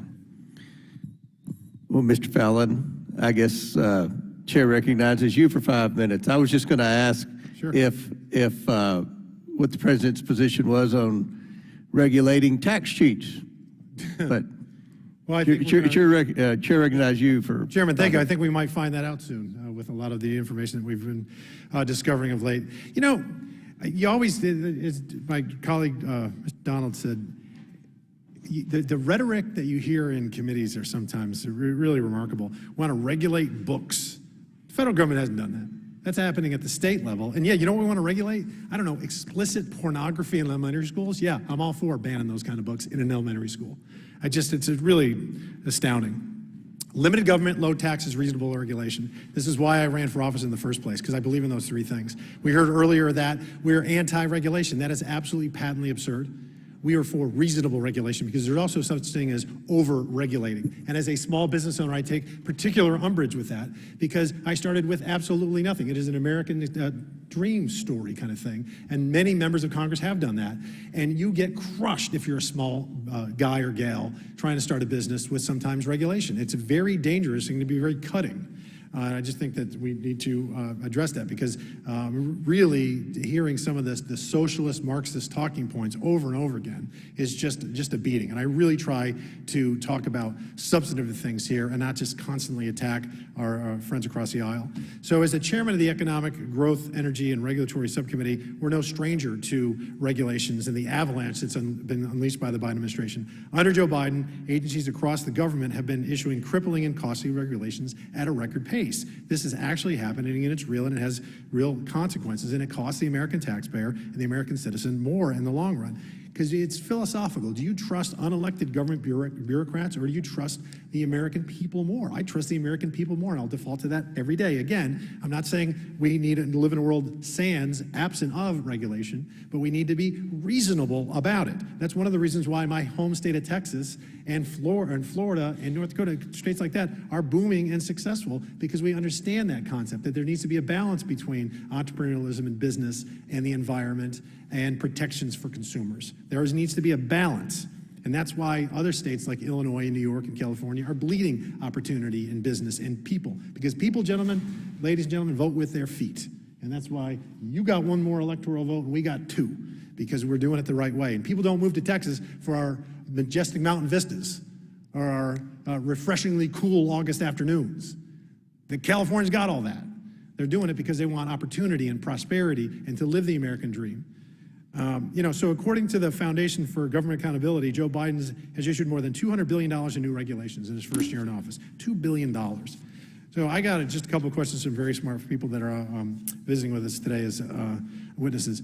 Professor Mulligan and Mr. White, some of the most substantial things that were impacted by more regulations or low-income communities get to have to bear the brunt of that, unfortunately, whether it be through higher electric bills or vehicle costs, and they don't have a lot of margin of error, as well as retirees and investors through climate disclosures and ESG rules impacting returns. What are some of the examples of downstream impacts of excessive regulation? Professor, if you want to go first.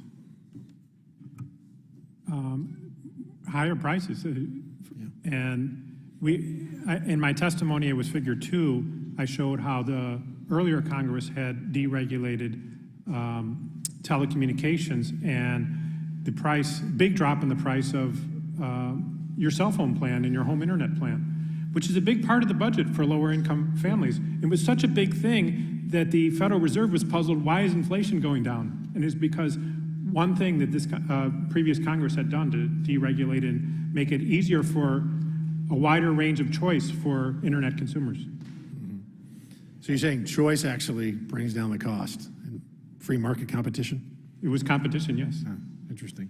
Do you think these increased regulatory burdens, so they clearly increase prices, but what do you think, does it have a disproportionate impact to small businesses, these kind of regulatory burdens? Yeah, definitely. Yeah. Often the regulations more or less prohibit what the new guys are trying to create and enshrine what the incumbent companies are making. Yeah. We're a country of the underdog, and we want to see, a lot of the time, big businesses get besmirched, but They were at one point a small business, and they just did things well. And then, but to keep them on their toes, we've also seen very large corporations fail eventually due to competition and not keeping up with trends and market and what have you. Last question, Professor Mulligan. Understand that your research has found that if the Biden administration continued the Obama administration's regulatory pace for a full 8 years, the cumulative costs on rulemaking could exceed, is that right, $60,000 a household? Yeah, $60,000 per household. That's remarkable. Mr. Chairman, I yield back. Thanks. Chair recognizes Mr. Garcia from California for 5 minutes. Thank you very much, Mr. Chairman. I want to just thank our witnesses for being here. I just want to go back to something because it's truly crazy, some of the comments that have come out of this hearing. And I want to go back to something that was said about deregulating nursing homes, which was a completely shameful comment, in my opinion. It's been clearly recorded, particularly during the pandemic, that the deregulation of nursing homes is actually what caused likely thousands of seniors in nursing homes to die during the pandemic. And Ms. Katzen, I just want you to address that again one more time, because I was mayor during the pandemic, the entire time back home in Long Beach, California. And the issue of deregulation around nursing homes and our inability to actually meet that challenge caused countless loss of life. And so can you expand on that just a little bit? I know you mentioned that just a minute ago. Thank you for your question. There had been a lot of efforts from 2010 on to increase the regulations of nursing homes. Not only in terms of the training of personnel, but also the number of people who were taking care of people who could not take care of themselves. And they were fiercely fought by the industry. And when there was an opportunity, there were rollbacks on the requirements. Flash forward to the pandemic. And I cannot get out of my mind the front page pictures of people talking to their loved ones through windows and being unable to comfort those who were in nursing homes who then died as a result of a lack of care. That's horrifying images that we all remember, and I want to remind folks that I think most of us are, I would like to think that we get elected to Congress and are here in government because we actually believe in doing the most good, and that we actually believe that government is actually here to actually help people. And so I'm one of those that believes that government is here to actually help people. And I know that we spent in this Congress the last week fighting about and infighting and losing control of the House and losing control of votes, and we're carrying on all these hearings. I mean, this hearing seems to be about fighting for big polluters and not actually people that need our help. And I want to talk about regulations really briefly as it relates to pollution. It's a huge concern of mine back home in my district. Now, in 1977, Congress, of course, passed the Clean Air Act, which we know delegating broad authority to the EPA to regulate air pollution. And I want to note that this has worked incredibly well. This was a major change, regulations passed with a lot of opposition, of course. In LA and Long Beach, back where I'm from, back before the Clean Air Act, we had over 200 days a year where air was either unhealthy to hazardous. I mean, horrible. It was much like the air in DC just last week. Now, just last year, those 200 days was reduced. Now, we had 27 unhealthy air days, and only one was actually hazardous.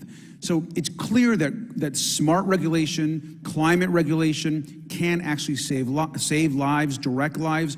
Regulations around protecting people in nursing homes can actually save lives. And so we know that government intervention when necessary, especially against large corporations that really oftentimes have zero to little interest in helping people, actually works. So it's hard to understand why so many of my Republican colleagues constantly are fighting against basic laws that actually help and support people. And the other thing I just want to note, which I think is important before I yield back the remainder of my time, a lot of the regulations that we're talking about today also are helping communities that need the most help. And oftentimes these are communities of color, these are low-income communities. They're depending on us to survive, to live, and to provide them a better life experience. And just to the committee and to the chairman, I know a few weeks ago we had one of our Republican colleagues mention how important it was also to have diverse experiences and diverse witnesses when we have committees. And I just want to make a note for the record. I appreciate always having a diverse set of experiences as witnesses. And if it was important for hearings on DC, it certainly is important when we have discussions about regulations and how they impact people, especially low-income people, communities of color, every single day. And so that's something that I would appreciate seeing forward in future hearings. And with that, I yield back. Chair now recognizes Mr. Palmer from Alabama for 5 minutes. Thank you, Mr. Chairman. Professor Mulligan, you wrote a book called The Redistribution Recession. And I think it was based on what the Obama administration did with their American Restoration Recovery Act. And in that, I think you pointed out that all of the predictions for all of the new rules and regulations that the Obama administration was imposing through that resulted in a reduction in employment. Is that correct, or am I off a little bit on that? You're correct. Thank you for reading that. I try to look for factual information and try not to make things political. My concern is, having grown up dirt poor myself, is how people misunderstand regulations and business taxes for that matter. And some of people in this room, I think that there's no real downside to regulatory costs. But the fact of the matter is, and you correct me if I'm wrong on this, businesses don't pay taxes and they don't pay regulatory costs. Who pays that?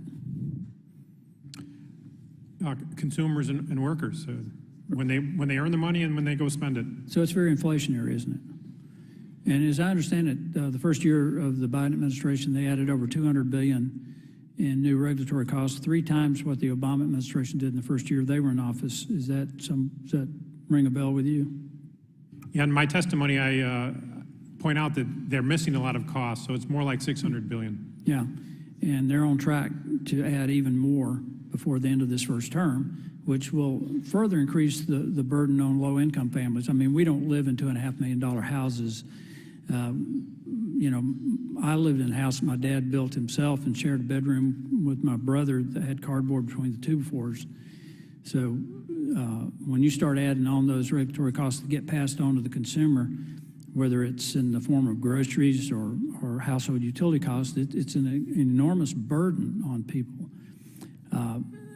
One of the things that concerns me about some of the regulations and policies of the Biden administration is what's happened in Europe. And just this past winter, when just a few weeks ago a report came out that indicated 68,000 Europeans died because they couldn't afford their household utility bills. These are people who had cardiovascular problems, respiratory problems. I'm concerned about that happening here in the United States as they continue the regulations that are impacting our power grid. Do you have any concerns about that? Well, one of the things I did look at, and was in Figure 3 in my testimony, was how low-income households are affected by the cost of some of these things. In particular, one of the categories in that chart is energy. And energy is a big part of the budget for low-income households, and it can be very tough on them if regulations or other things raise energy prices. How about how it impacts business? One of the things that came out was a report from the Gallup research arm, and it said that prior to 2008, there were about 100,000 more business startups than there were closures, but by the end of 2014, there were 70,000 more business closures. When you get right down to the core numbers, there are about 6 or 7 million businesses, maybe somewhere in that range, that really provide employment for the United States. Does that sound about right? Yeah, in that order of magnitude, yes. Yeah. So when you overregulate business and you start losing businesses, we start to lose our really entrepreneurism here, because as I try to point out to people, when you overregulate the economy, you overtax the economy, money's just like water. It will always seek the path of least resistance, and that's, you start losing capital investment. Has that been your experience as an economist? I mean, one of the issues with central planning or regulation is not very innovative. It's much easier as a regulator if things were like they were yesterday. And your small businesses, their entire intention is to make things different than they were yesterday. They have a new idea, a new thing. But you also hear all the time about how low the unemployment rate is, but you never hear anyone talk about, at least on the other side of the aisle, about how low the labor participation rate is. And is that a function of regulations, or is that a function of policies that maybe pay people not to work? Yeah, I think that some of the other tax and spending policies, what we do see from the regulation is very low real wages. Real wages has fallen, I think, a record 25 or 26 months in a row. Yeah. Very low productivity of workers. Regulation is, as we predicted, regulation would lead to that. And that is death by 1,000 cuts. Mr. Chairman, I yield back. Chair now recognizes Ms. Lee from Pennsylvania for 5 minutes. Thank you, Mr. Chairman. On October 27th, 2018, a virulent anti-Semite used an AR-15 and 3 handguns to murder 11 congregants at the Tree of Life Synagogue in my district of Pittsburgh. The man accused of this heinous act, the deadliest anti-Semitic attack in our nation's history, is on trial in federal court as we speak. This is just one of hundreds of mass shootings that have damaged our communities. So the question is, how do we get here? How do we end up where a loud and proud bigot is able to buy an arsenal of weapons of war and use them to murder people in cold blood? It starts with a Republican pro-gun obsession that seizes every opportunity to prevent agencies like the ATF and the FBI from enforcing regulations and prevents introducing new common sense regulations. They've even limited the authority to expand background checks on gun purchases. They've systematically blocked ATF's ability to create a searchable online database to trace weapons. They've done their best to neuter federal agencies, and now they want to expand their plans across the government through the REINS Act. Ms. Katzen, why is it that historically Congress has granted agencies broad discretion in their rulemaking authority? First, may I say that I was born and raised in Pittsburgh, and I'm Jewish.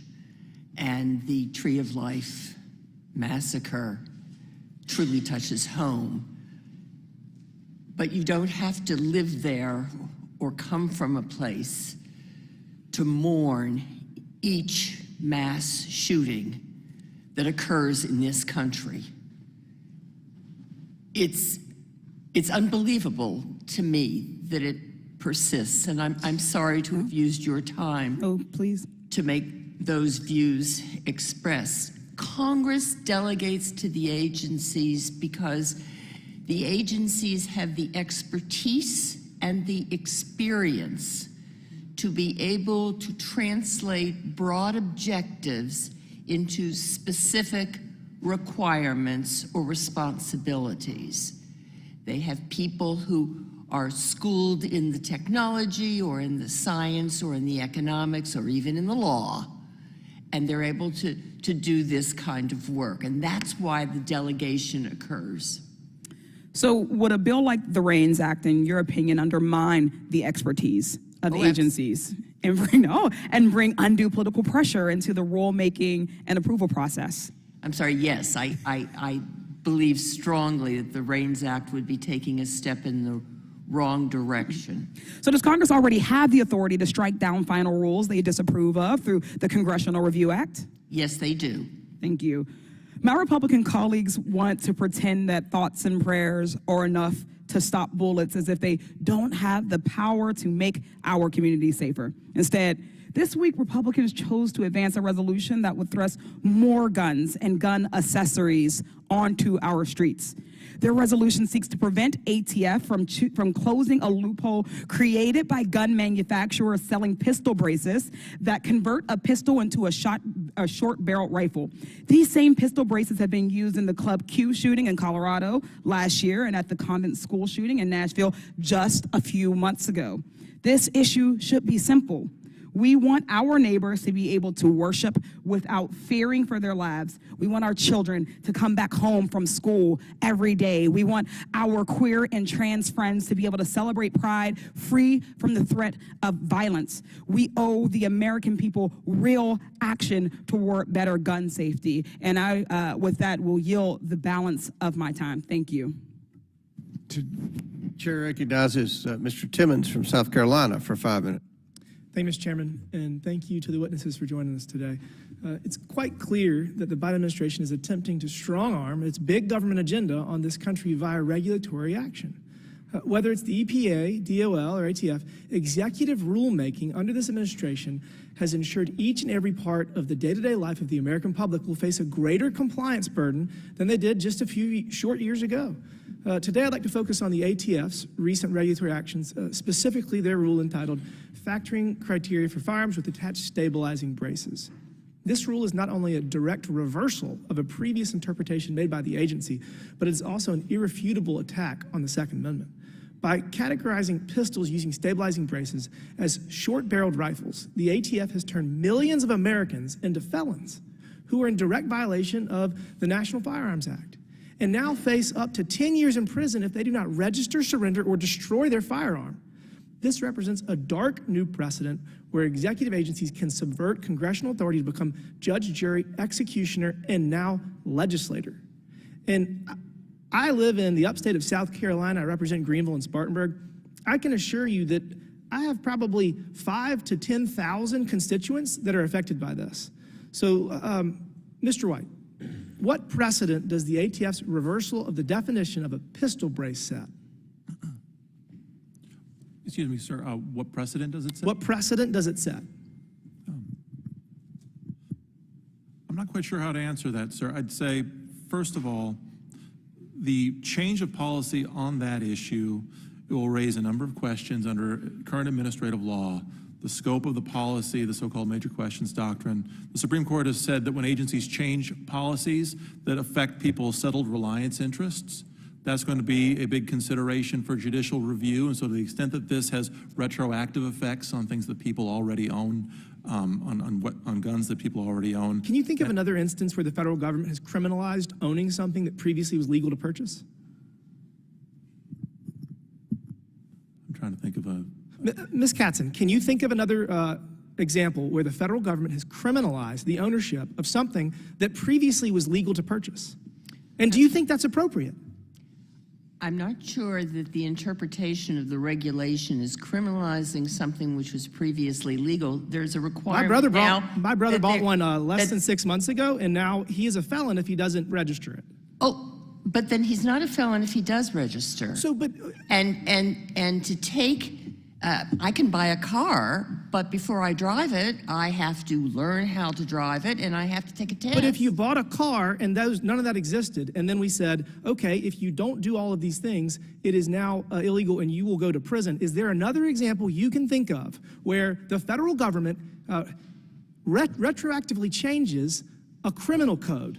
Not even Congress, just the executive branch. It's not retroactively changing if there is a condition precedent that, if undertaken, would no longer leave you in jeopardy. How many Americans do you think follow the ATF's? How many Americans do you think follow the ATF's rulings?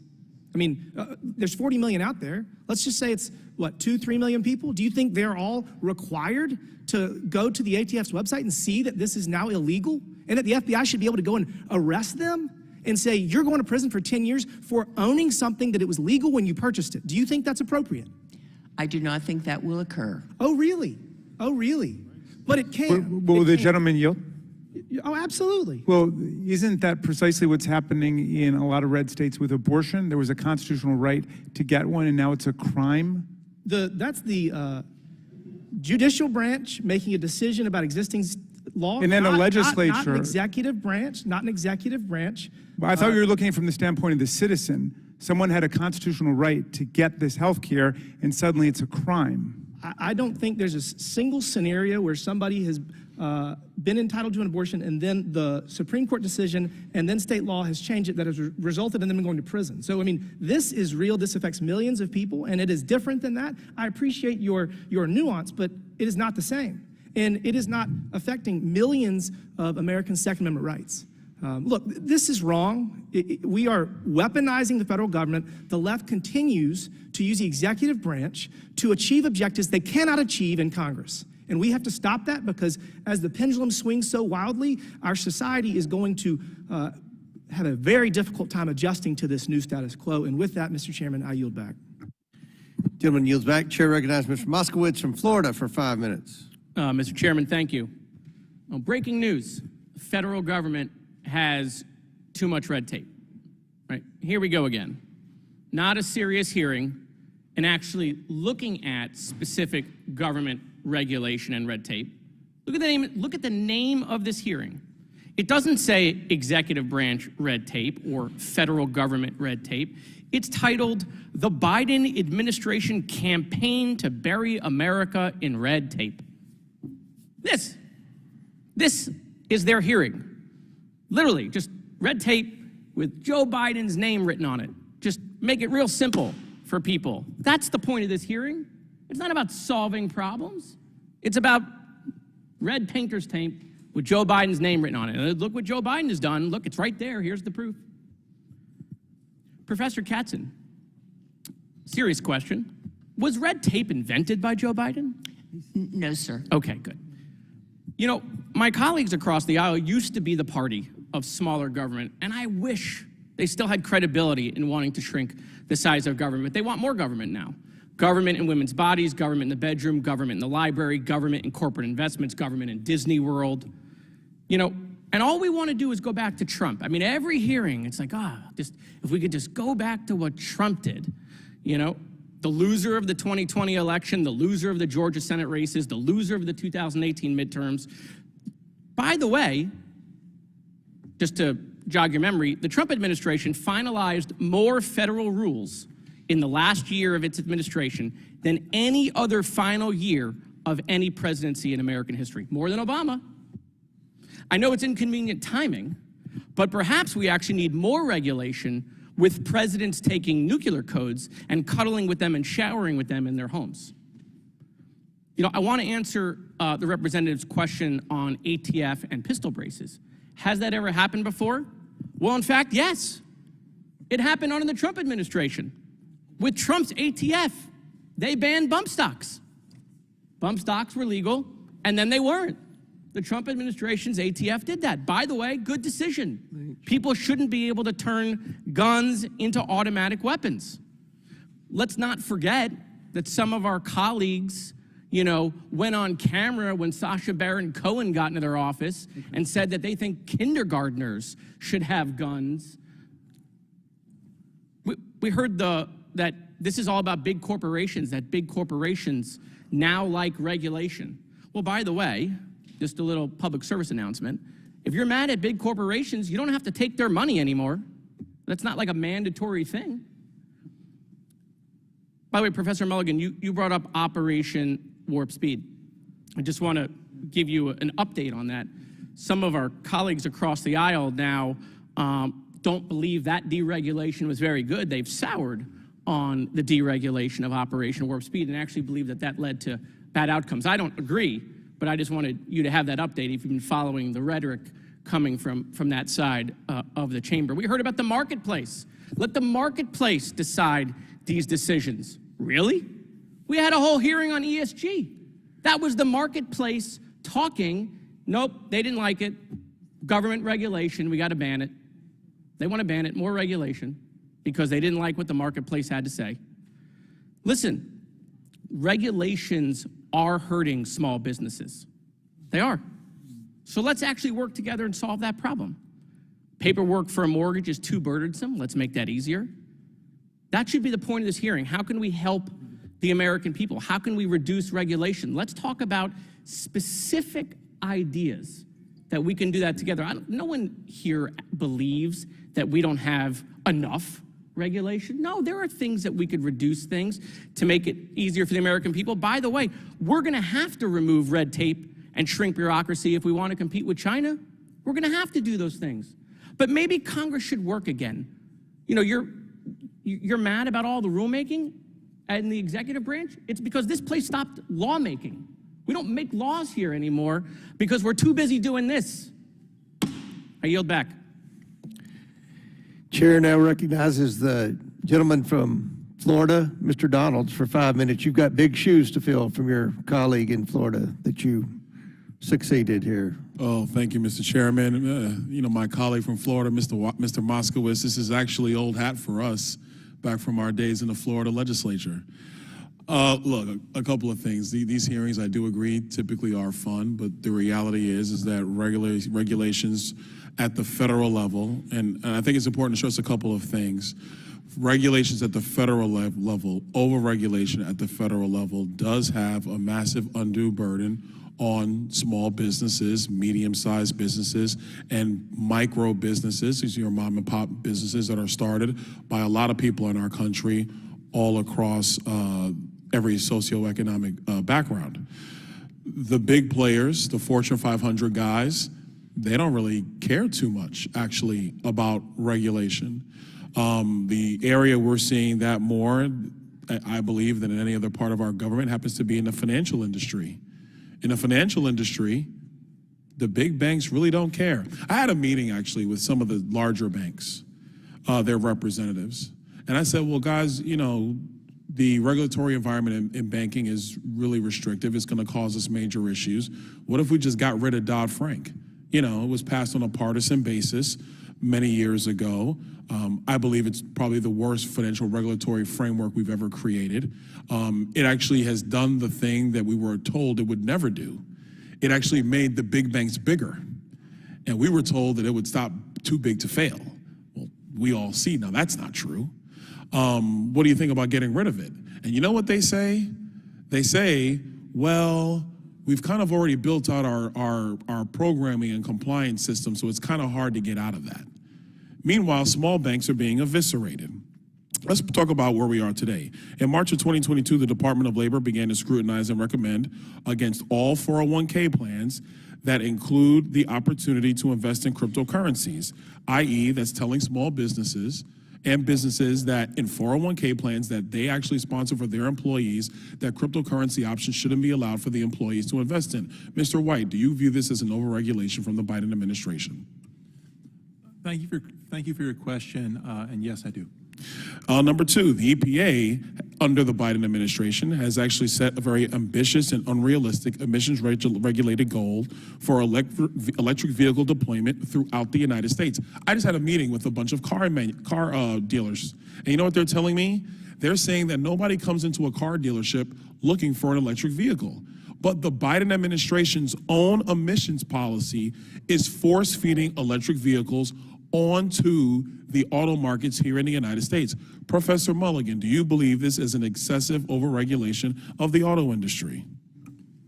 Yes, we looked at the even more gentle regulations through the compliance market was costing hundreds of dollars per ton of CO2 when President Obama said it was only worth $50. So it has Americans way overpaying for a comparatively minor environmental benefit. Added on top of, they're cutting back the supply of electricity that we're supposed to charge these things with. So economically, it's really amazing thing for me to watch, but it's going to be hard for consumers to deal with. Now listen, Director Chopra is actually in financial services right now. I'll be seeing him soon. But the CFPB is trying to enact Rule 1071, something from Dodd-Frank that has taken them about 12 years to try to figure out, and they finally want to get around to that too. And the desire is to increase reporting requirements of financial institutions when they give loans to small businesses and et cetera, and all these kind of business levels. Ms. Katzen, do you think that the CFPB extends itself into over-regulating companies within our entire economic system?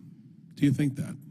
No, sir. I think they have been acutely aware of the statutory authorities that they have been granted, and that they have done remarkably well in helping individuals who are often confronted with financial documents they cannot understand. Well, let me ask you this question, because last time I checked, Ms. Katzen, the CFPB does not help people read their financial documents. What the CFPB does is they walk around fining companies for activities that the CFPB thinks that are not helpful to the consumer. But what we also understand, and what I definitely understand, is that the CFPB is unaccountable.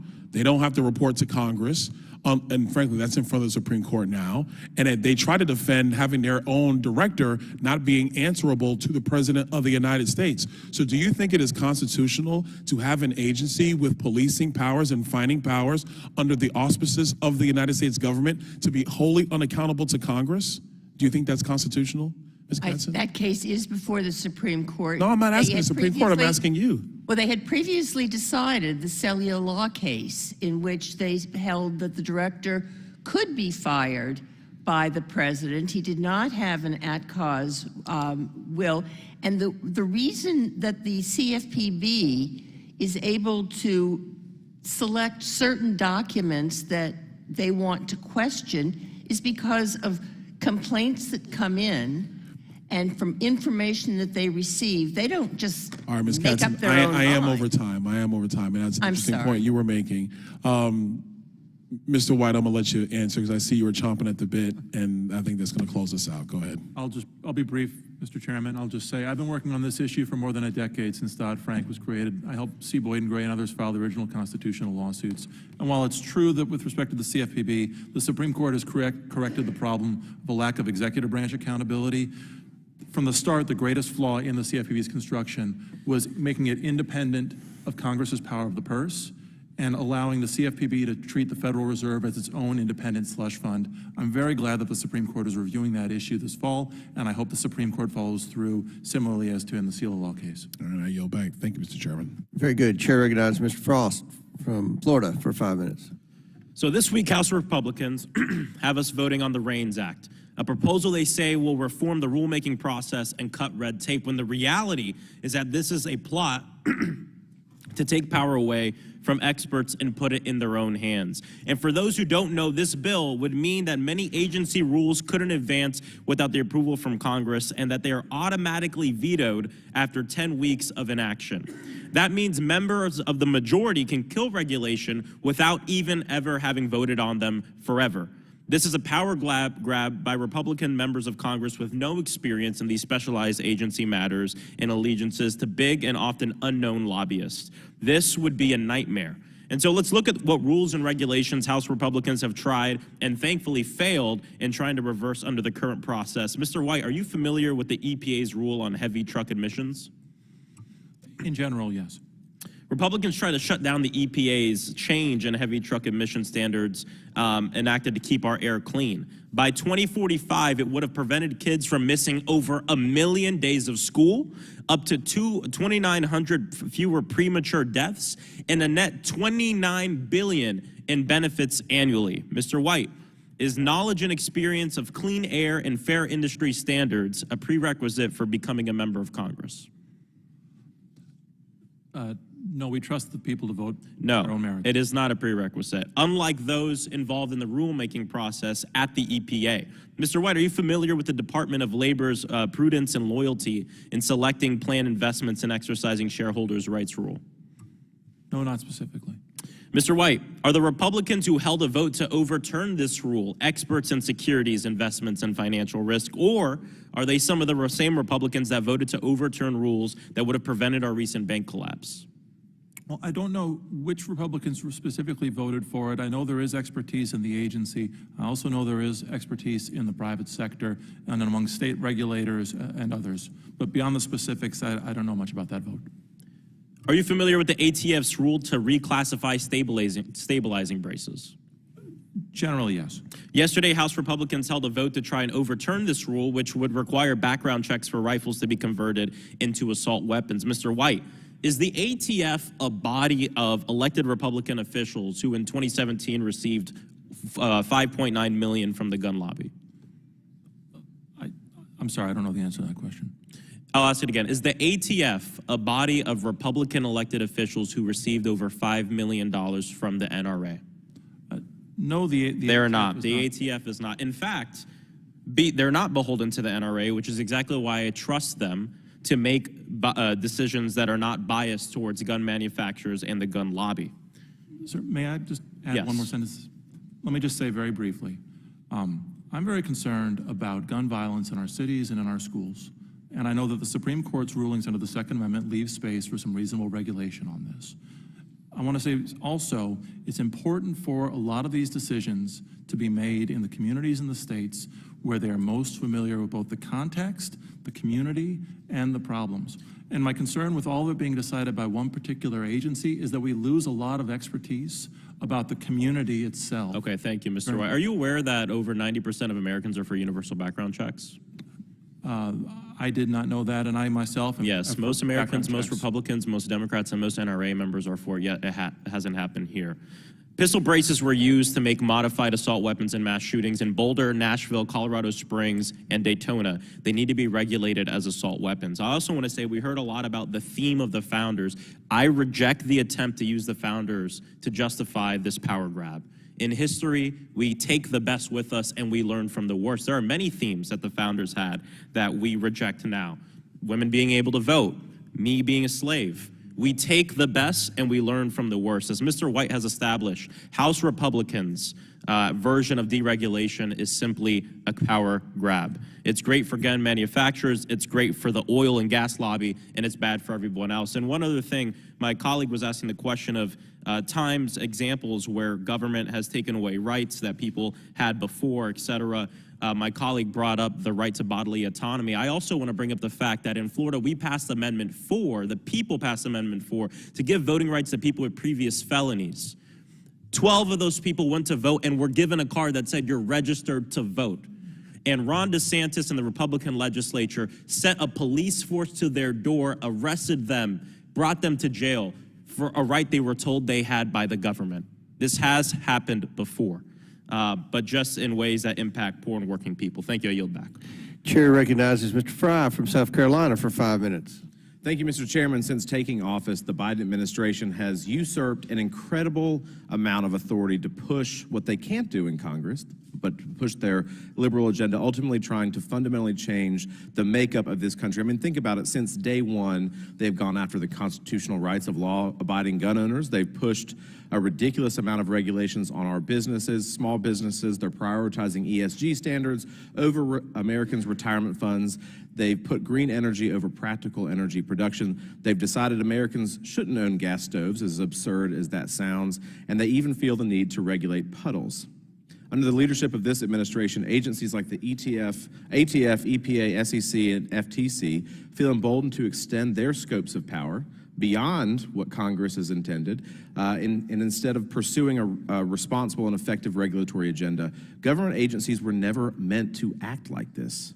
This is Congress's role, yet this administration continues to push it and costing families and businesses all across this country an insane amount of money. They've been stifled in court cases, West Virginia versus EPA most recently, but it's not enough. They continue to push this. So, Mr. White, Biden's administrative state approach varies greatly from the approach of President Trump and allows for much less gatekeeping by the current OMB. What lessons can be learned from both approaches?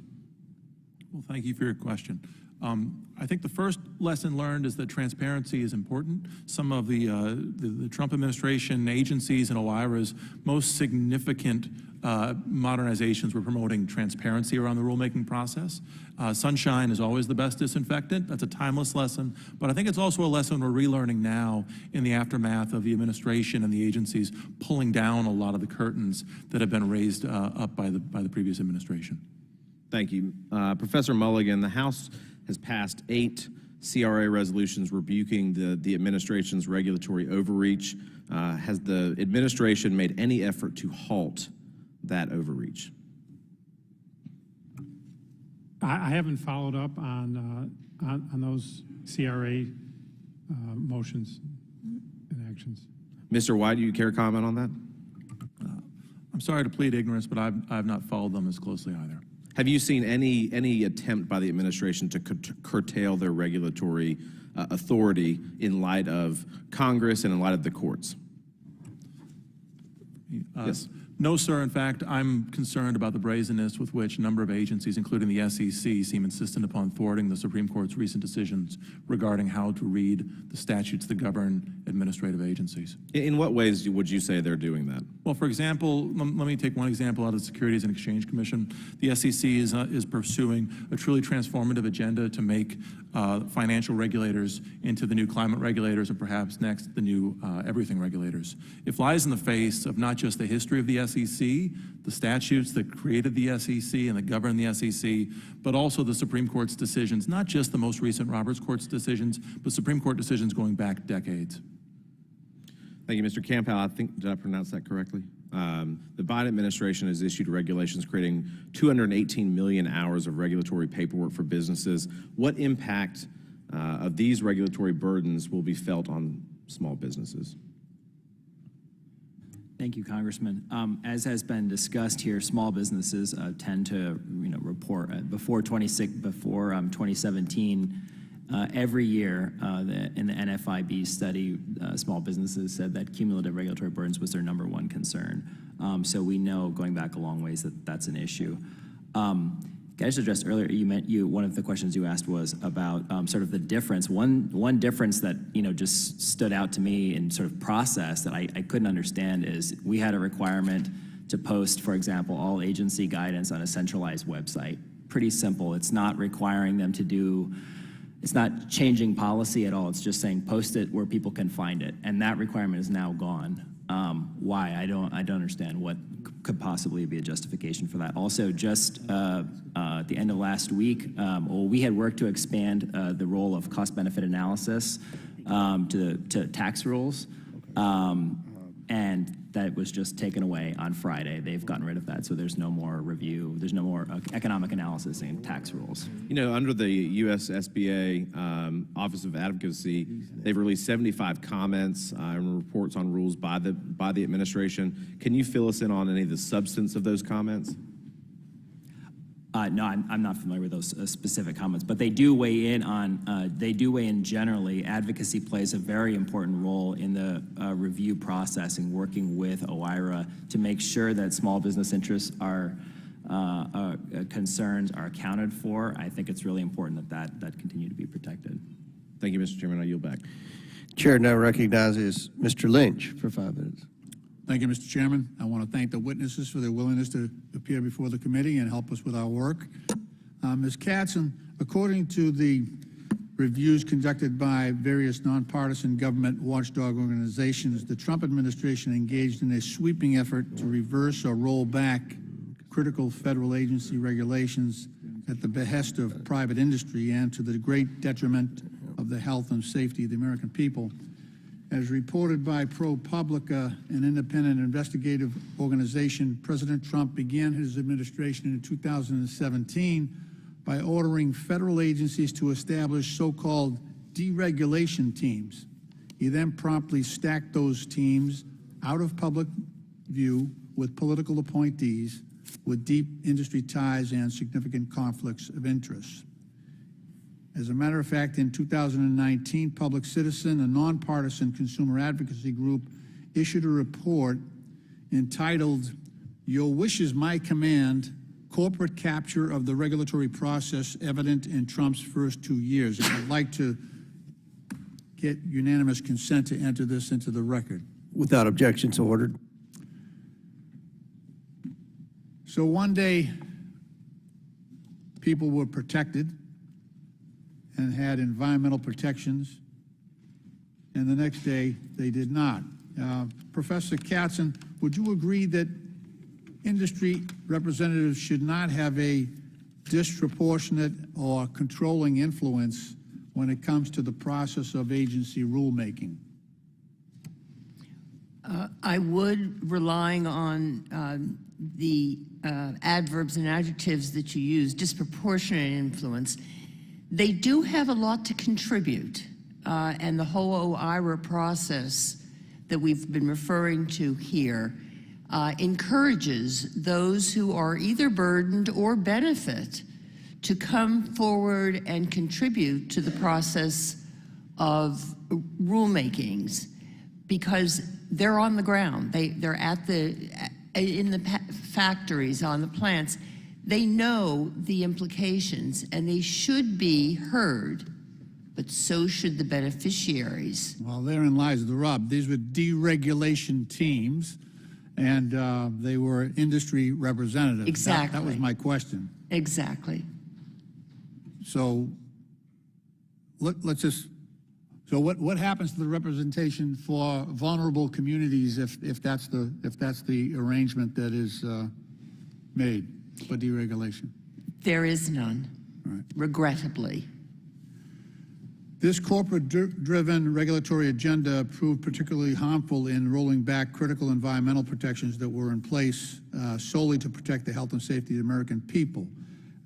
According to the New York Times analysis, the Trump administration officially reversed, revoked, or otherwise rolled back more than 100 environmental rules in 4 years. These included landmark protections against carbon dioxide emissions from power plants and cars and trucks, and limits on water pollution, prohibitions on toxic chemicals, reducing standards on methane emissions for oil and gas facilities, and regulations to ensure clean water. Professor Katzen, can you please discuss how agency regulatory actions would benefit from greater transparency and more equitable and meaningful public participation? Thank you for the question. President Biden, on day one, made it clear that he wanted everyone at the table, not just some select few who had dollars in their pockets, and that it was important to be able to open the process to what I call the regulatory beneficiaries, those who are expected to benefit from the regulations. We have had a fabulous system of notice and comment for rulemaking, but it has been disproportionately those who are going to be burdened by the regulation, the proposed regulation, rather than those who might benefit. They have not been at the table, and therefore it is sometimes conceivable, and in fact has occurred, that a regulation may be issued to meet a particular problem which doesn't really solve the problem that the people want solved, because they haven't been heard. They have not been welcome in the process. And the most recent modernization of the most recent executive order, 14094, or I'm missing a number, specifies that agencies are to do their best to bring the marginalized communities, the regulatory beneficiaries, to the table, and that OIRA is to do its best to make sure that their voices are heard in the process. Thank you. Mr. Chairman, thank you for your courtesy, and I yield back. Chair now recognizes Mr. Higgins from Louisiana for 5 minutes. Thank you, Mr. Chairman. One of the pleasant aspects of this committee is that I frequently have the opportunity to speak after my friend, Mr. Lynch. And he is my friend. America may be surprised to hear that. He referred to the Republicans. It was interesting. He stated the Republicans support a corporate-driven regulatory agenda. May I say to my good friend across the aisle that Republicans support an American family-driven reduction of federal regulatory oppression agenda. Republicans support the reduction of massive accumulation of federal debt agenda. Republicans support the logical conclusion that the reduction of the size and scope of the federal government will reduce the oppressive power and expense of the federal government. Republicans support states' rights. You know, if I was in charge, I'd bring regulatory powers of the federal government back 50 years. 'Cause I'll be 62 in a month. And I recall, I'm old enough to recall as a young man when the federal government wasn't in everyone's way. and it is an American family issue. If a farmer owns a one square mile farm, it's very common the way plots were laid out long ago. DOL police showed up last year to enforce bathroom facility regulations. You had 15 employees, all men on a farm. You had 2 bathrooms, one in the mechanic shop, the farm building, the farm maintenance building, and the other in the trailer where some of the employees, laborers live during harvest season. The DOL police showed up, told them according to the law, they had to have a bathroom facility within 1/4 mile distance for everybody else. The farmer said, I have to have 12 portalets out here. It's insane.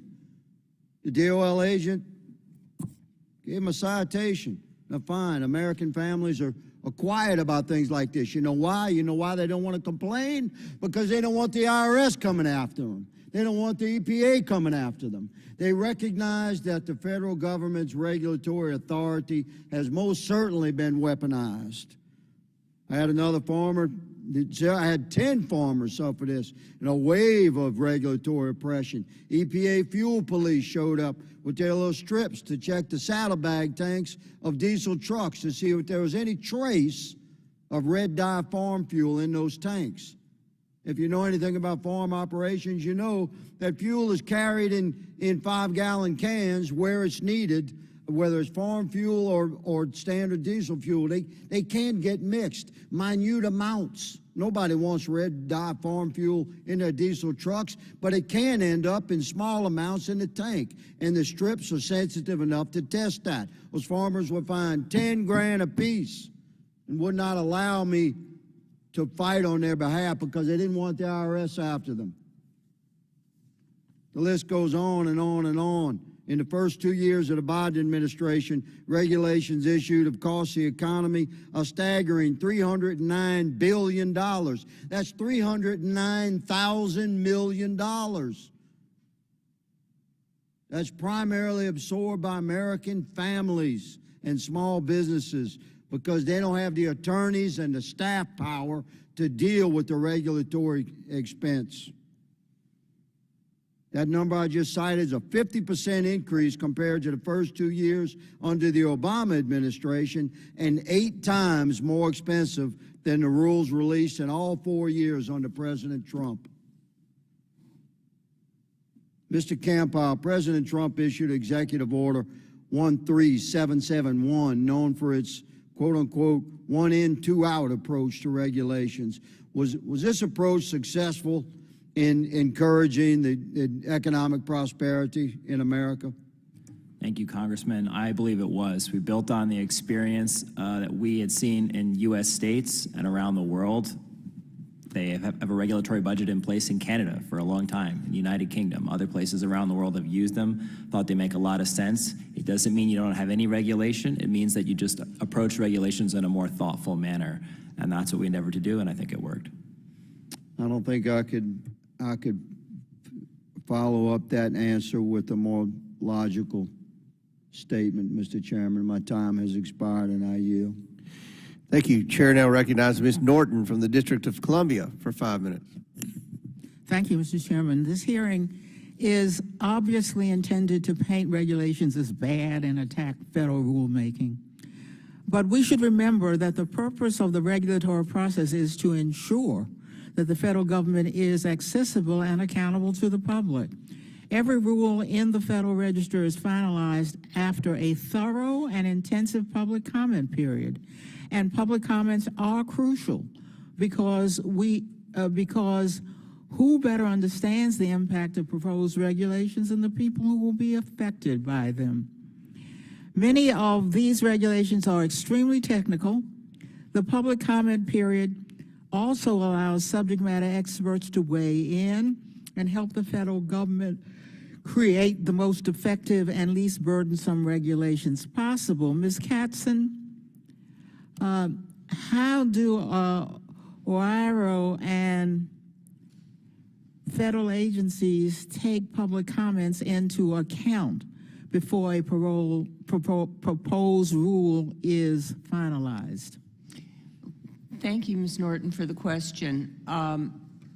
The APA requires notice and comment, and the courts have been diligent in requiring that the agencies address those comments in the reason and basis for the rule that is finally promulgated. And so when the agencies receive the comments, they have to read them. They have to respond to significant comments. There's a whole casebook that I teach on the obligations of the agency to be responsive. And when OIRA is reviewing a final rule, they will often inquire as to how the agency has evaluated the comments that have come in, because that public participation is critical. Ms. Katzen, that's interesting. I wonder if you can give us an example of when an agency significantly changed its final rule because public comments revealed unexpected impacts or burdens on people. There have been many occasions when that has occurred. Where an agency wants, it is a proposed rule, and it means that the agency is trying to figure out how best to handle this subject. And when it receives the information, it can twist or tweak certain parts of its proposal to make it stronger or make it weaker, as the case may be. There's a limit to how much it can change without giving additional notice. If it wants to change dramatically the rule, then the logical outgrowth rule of administrative law requires that they go back for additional comments. But I've seen any number of cases where the agency will say, oh, we were unaware of that, or that's useful information, and will change various aspects of their proposed rule. For years, Republicans in Congress have tried to pass legislation to take the regulatory review process away from the executive branch and put it squarely in the hands of Congress. The Republicans' REINS Act, which would do just that, is slated for debate on the House floor this week. Ms. Katzen, the public commentary process has long been a pillar of federal rulemaking. How would the REINS Act or similar legislation affect that process? The REINS Act leaves the matter solely in Congress's hands. Either House of Congress can refuse to act, and then all the work that has been done, all of the information that has come in, all of the analysis that has been undertaken is gone. It's just what the members of Congress decide they want to pursue. And so the public participation is eliminated for all potential, in reality, and replaced by an up or down, or what may be a non-vote. Well, Ms. Katzen, you have written that the REINS Act originates from the faulty assumption that agencies are not given sufficient scrutiny. Do you think federal agencies need additional constraints or checks? Why or why not? Well, I think, Congresswoman Norton, that there are many tools available to Congress for oversight, for hearings, for inquiries, and that there is not an additional need for additional legislation. One always has to be concerned about the unintended consequences of actions that may be taken. And in this area in particular, I think Congress has the power of the purse. The Senate has a voice in the appointment of officials at the agency, and there's always a vast oversight and opportunities for hearings by which the Congress can make its voice known formally And then there are informal channels as well. So that I think the REINS Act would be wholly unnecessary and very disruptive. Thank you very much, Mr. Chairman. Thank I you. yield back. Ladies' time's expired. I'll recognize myself for 5 minutes of questions, but I must add, Ms. Katzen's description of the REINS Act, what a noble concept, putting the power of regulations in the hands of Congress.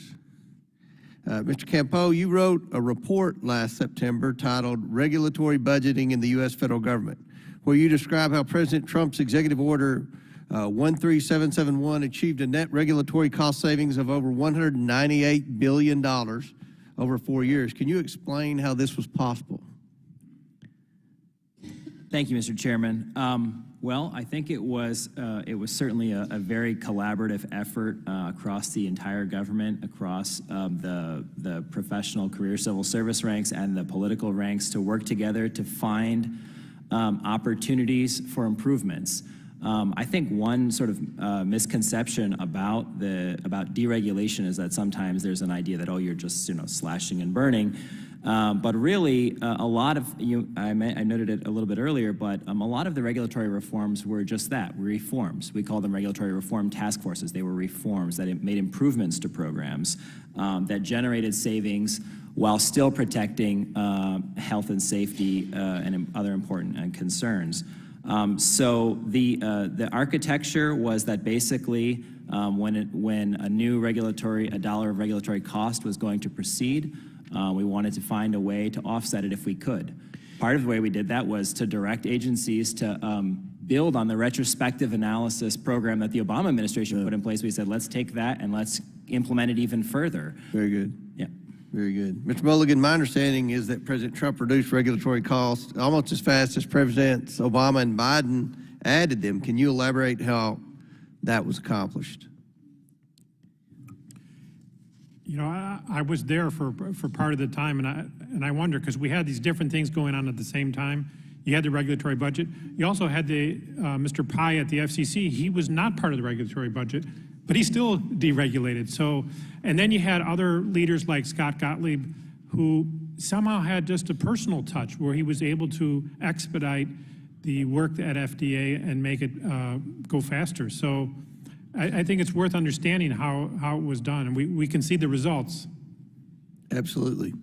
You know, my Democrat colleagues are complaining about efforts by Republicans to change the regulatory environment with respect to airline pilot shortages or with respect to heavy truck emissions when we have a supply chain crisis, or Dodd-Frank bank regulations reform because we have fewer banks, higher fees.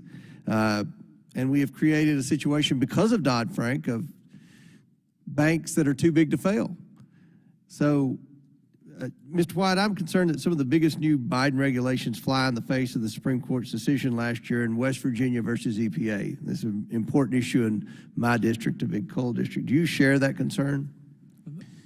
I do, Congressman. The recent decisions out of the Supreme Court, including the ones regarding the major questions doctrine, they're not silver bullets, they're not panaceas, they're not going to stop every agency in its tracks on every rulemaking, but these decisions are important for the most significant transformative agency actions, and we live in a time, in a moment, where agencies have a lot of significant transformative actions they want to undertake. So if the Biden administration continues to resist compliance with the court's ruling, what could the consequences be? Well, that's a hard question to answer because there's outright defiance of court orders, which I don't expect. But what I do think you could see is a lot of soft resistance to Supreme Court decisions and lower court decisions, which is much harder for courts to monitor on a case-by-case basis. It makes congressional oversight, Congress's legislative and appropriations powers all the more important. You know, I have to clarify something for the record. Many of my Democrat colleagues have made statements that say Republicans don't support regulations. We support common sense regulations.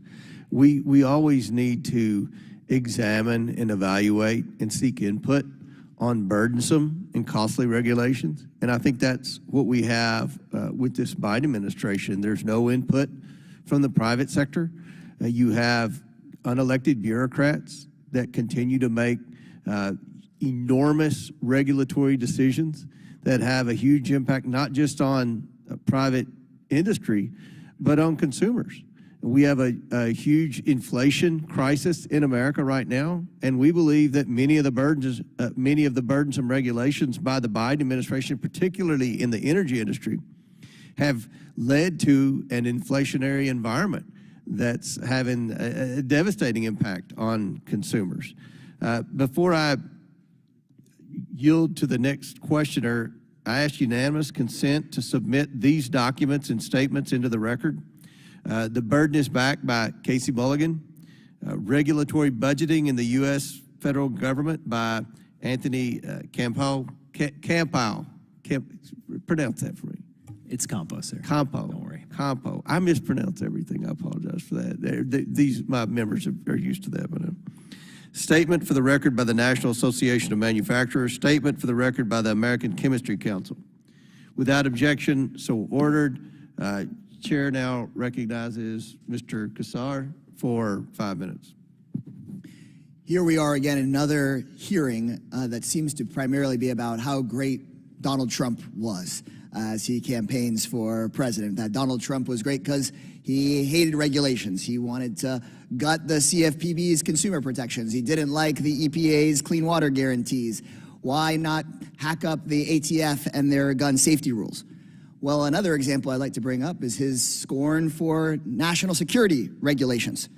The most recent that I want to talk about is an executive order from 2009, a regulation that states, and I quote, "An official or employee leaving agency service may not remove classified information from the agency's control." And as we saw yesterday, our own DOJ believes that Trump did just that. And for the first time in history, a former president of the United States was indicted on federal criminal charges, 37 of them. This is a serious and sobering moment, but it's important for us to remember and recognize that after pressuring local elected officials to change election results and overthrow democracy in the White House for the first time in American history, and then after that didn't work and summoning his supporters to overthrow the government on January 6th, Trump left the White House with some of our most sensitive national security secrets, including information, according to the indictment, on things like nuclear weapons. The indictment says that Trump kept these documents in ballrooms and in bathrooms that tens of thousands of guests could have accessed. Any one of these people could have stolen this information that was classified for the United States. He even allegedly showed those classified documents to his visitors, actively putting our national security secrets at risk. The indictment says that when the FBI subpoenaed these documents to get them back to safety, Trump hid 64 boxes of them and then lied to law enforcement, saying it had all been returned. Such actions violate both federal laws and federal regulations, and these rules, like so many of my Democratic colleagues have discussed today, are to protect the national interest, to protect consumers, to protect workers, to protect kids in our schools, to protect our clean water and our clean air. We need to advocate and continue to advocate for the federal government to be able to advance common sense regulations. And we should stop having such open scorn towards regulations as a whole and instead talk about what the right sets of rules should be. Ms. Katzen, do you agree that it's important to have federal regulations to protect things like our national security secrets, our clean air, and safety for workers and consumers? Yes, I do believe that regulations are beneficial. I think one of your colleagues across the aisle suggested that I was in favor of all regulations, all places, all times, unlimited. That is not the case. I, too, am interested in sensible regulations, in regulations where the benefits justify the costs and where good common sense plays a role. Well, thank you for that, and I look forward to more good common sense in the conversations that we have here today. I yield back. Thank you. Thank you. The chair now recognizes Mrs. Boebert from Colorado for 5 minutes. Thank you, Mr. Chairman. Ms. Katzen, should bureaucrats implement rules and regulations that are not delegated by Congress? It's not the bureaucrats that do it. It would be an agency. The bureaucrats working in the agencies, should they be in charge of enforcing rules and regulations not delegated to them by Congress? No, and that does not occur. Well, Ms. Katzen, you stated while some elected officials accuse the agencies of running amok, no agency is a free agent, and they can only do which Congress has delegated them. Correct. Now, I agree with that. However, we see in agencies all the time rules and regulations that are enforced on the American people that were not delegated to them by Congress. For instance, just in the last 5 years, the Bureau of Alcohol, Tobacco, and Firearms has changed its long-standing positions on firearm products 3 times through administrative fiat. Would you agree with that process in the ATF? I have no quarrel with what the ATF has done because in each but you said here that they can only do do which Congress has delegated to them. So now these changes have resulted in products that were previously classified as lawful by the ATF. Now they're being considered illegal or regulated under the National Firearms Act. And more recently, we've seen with the ATF's rule to categorize pistol braces, these stabilizing braces, as heavily regulated short-barreled rifles, essentially making gun owners nearly obtaining maybe 40 million firearms with stabilizing braces, criminals overnight, felons even. And so, Ms. Katzen, would you say that this is an abuse of that separation of power? Because that rule is not something that Congress has delegated, but the ATF has taken it upon itself to regulate this rule that they created to make millions of Americans felons. With respect, I was trying to answer your question before you interrupted me to say that the ATF had in each of these instances sufficient statutory authority from Congress and that any challenges to that. Ms. Katzen, it is my time. So Congress never authorized the ATF to ban pistol braces. Congress never authorized the ATF to do that, to make millions of Americans felons overnight. And so I would go back to your statement that you said in your testimony that these agencies are not free agencies and they can only do which Congress has delegated to them to do. Congress is not specific. Excuse me. Thank you. My time. No, ma'am. It's my time. Thank you. Oh, I'm Ms. sorry. Katzen, So you are not in interested in my views. It is my time. Thank you. I'm sorry you're not interested in my you views. stated Congress delegates, but then some officials are quick to condemn the agencies for doing what they are told to do, carrying out the law.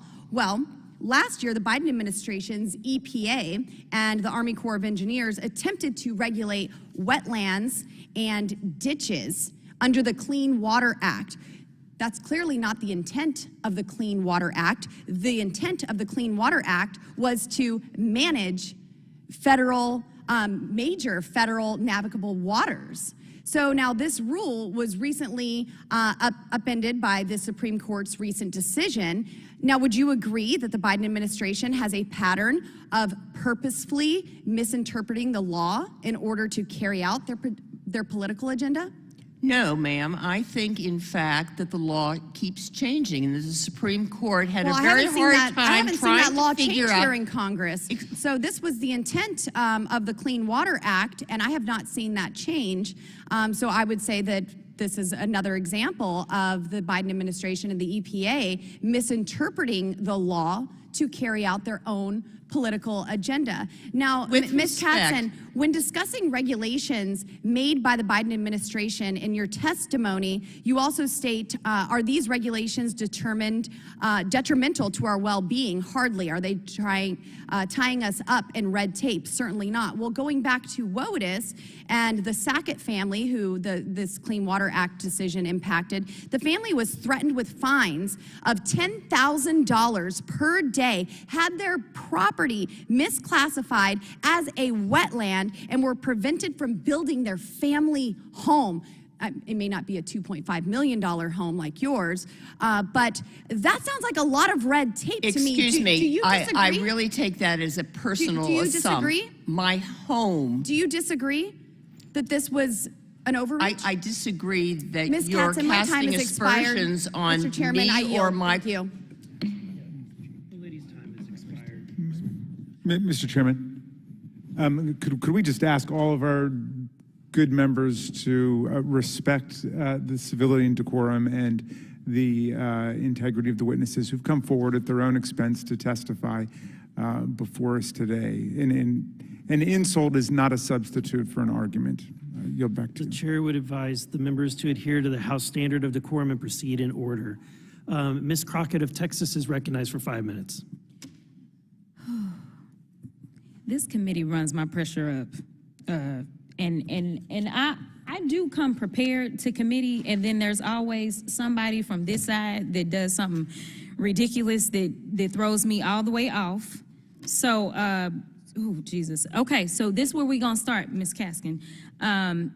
First of all, let me apologize because that was uncalled for. So let me do what she would never do, which is to be an adult in this room or in this chamber. So let me start there.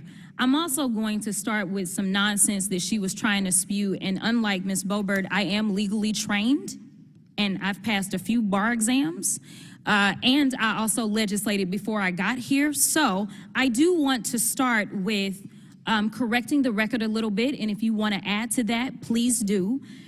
There was conversation about ATF, because my colleagues love to talk about their guns, baby. And I'm from Texas, so let me be clear. I also own firearms. Let me scream. Democrats own guns too. Let me make it clear. I own guns and I'm licensed to carry. That is a regulation. Regulations aren't necessarily bad. It didn't stop me from being able to get a gun. So we were talking about, or y'all were talking about the ATF, which I wasn't going there. I didn't plan to go there. But you know what? I honestly wish the ATF would run amok, because we know that seemingly the people that run this chamber don't have the courage to come up with one of the things we've heard is common sense regulations when it comes to guns. And to be clear, our Constitution, the Second Amendment, anticipates people having common sense. Unfortunately, we have not done that, and unfortunately, it has cost us lives. So when you were testifying a little bit earlier, you talked about unintended consequences and the fact that we are supposed to be able to anticipate that as lawmakers when we are writing laws. Unfortunately, not only have we ignored the unintended consequences, but we've got foreseeable consequences that are continually ignored. And that is why we are talking about regulation, at least on this side of the aisle. And our definition of common sense is one that doesn't keep us in the pockets of corporations, but keeps us in the pockets of the people. Because what I'm trying to do is save lives. My job isn't here to make sure that I'm pushing the bottom line for some corporation, but it's to make sure that the people that put me into this seat, which were actual people, individuals, to make sure that I can save lives. So let's talk about my state, because we always got good stuff coming out of Texas. Unfortunately, my state decided that it didn't want to be a part of the overall national grid, because my state did not want to deal with all of the quote-unquote red tape. The cost of that was lives. So we had this winter storm, and here it was, I was freshly being sworn into the Texas House, and I don't know what I'm supposed to do, because I started getting calls, because there is this thing called climate change. Hello, nobody's in the chamber on the other side. But climate change is this real thing.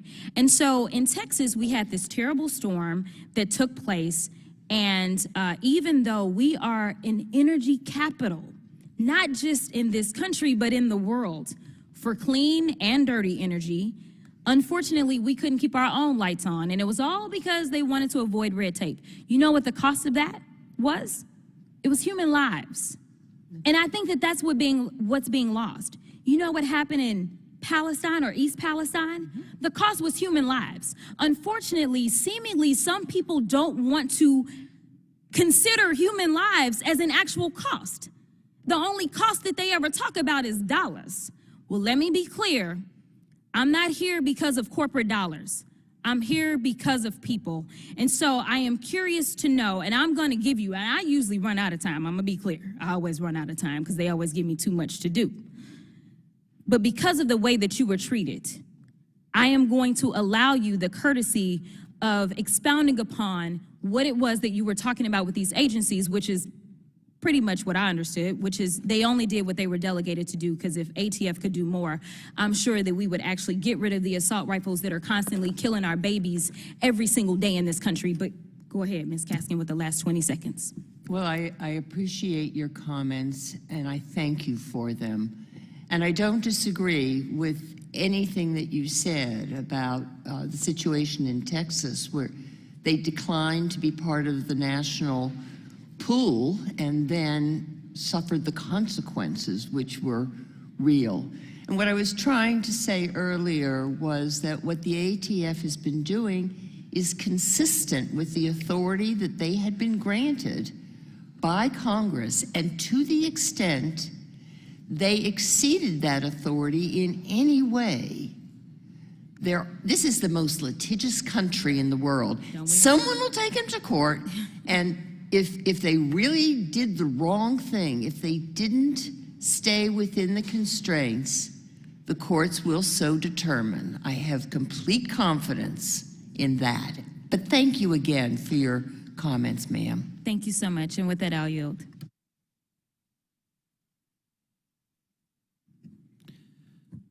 The chair recognizes himself for 5 minutes. It was said earlier today, Mr. Compow, that the board, that this group of witnesses are not diverse enough. I wanted to know if you would like to make a comment to that. Well, thank you, Mr. Chair. I guess I'd just note that the question was about whether we're from different, backgrounds and different experiences, and I was born into very humble circumstances and lived in government housing as a child, and grew up stirring my powdered milk into water and eating, those early times were challenging, but my mother worked 2 shifts on the road crew, building roads for us, and my father was helping to build a small business to get us out of those circumstances, out to a little home in the country. And so that, my childhood was wonderful, but we certainly started off in very humble circumstances, and I watched my parents, who did not have college degrees, work very hard to get us out. So that was my background. If the comment is about background and experience, and my grandmother's from Mexico. I mean, I have, I guess it maybe doesn't look like it if I'm sitting here in a suit in front of you today, but I'm honored to be here. Thank you for having me, and pleasure to be part of this conversation. Thank you. It's an honor that you're here. Thank you. It was said earlier in a question that the Republicans or transportation is trying to change the 1,500-hour rule. Ironically, the Transportation Committee was actually passing the FAA authorization bill across the hall that had no references whatsoever to the 1,500-hour rule. However, it did have a reference to the age that we force pilots to retire in commercial airlines from 65 to 67. And so I think that may be where the confusion is. But to touch on that subject, Professor Mulligan, what is the implication, or how does it impact the economics of the airline industry, of the cost to the consumers, and really to the individual when this body arbitrarily picks a date like the forced age of 65 for retirement? I mean, one of the problems with regulation is it doesn't adapt well to changes, and companies have to adapt to change. Otherwise, another company beats them out. They lose customers, et cetera. And adapting, we've had a lot of changes in the last couple of years in personnel areas, and it's been tough on airlines and many industries.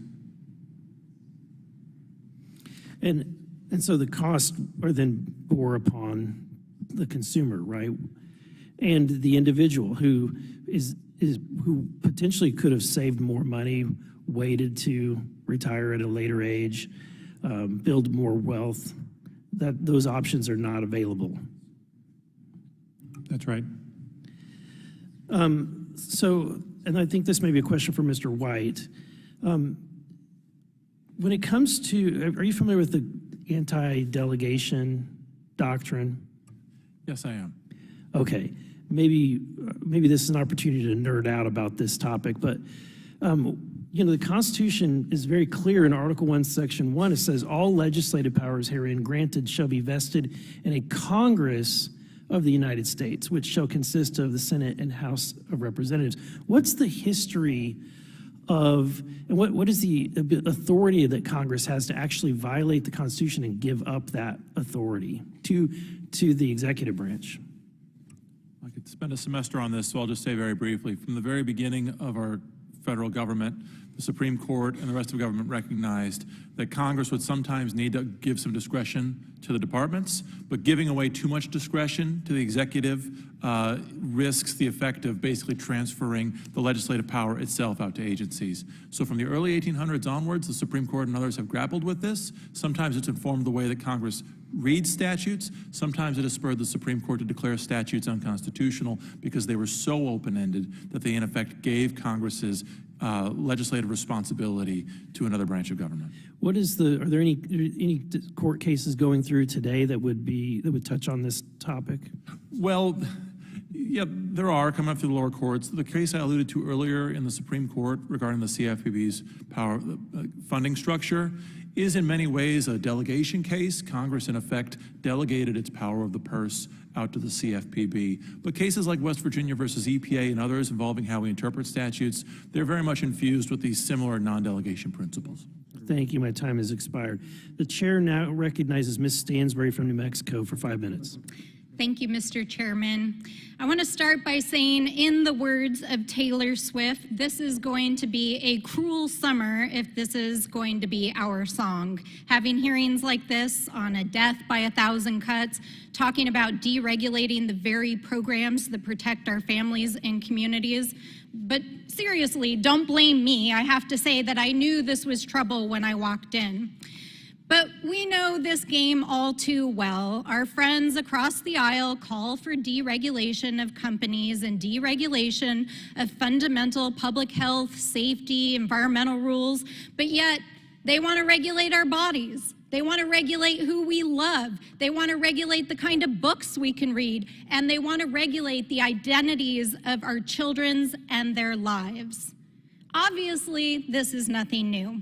But let's talk about the dangers of deregulation if we want to talk about deregulation today.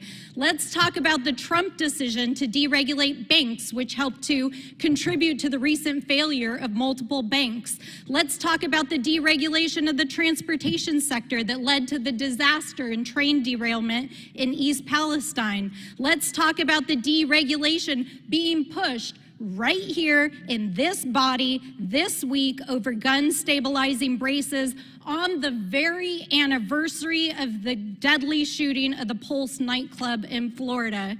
And let's talk about the failure of this body to regulate the safe use of firearms that has led to countless shootings and our communities and kids fearing for their lives.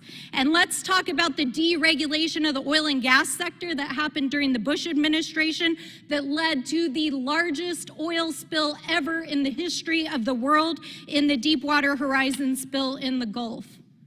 Long story short, this kind of deregulation is not only dangerous, it's treacherous. And it costs, as my colleague said, human lives, threatening the health and safety of our communities.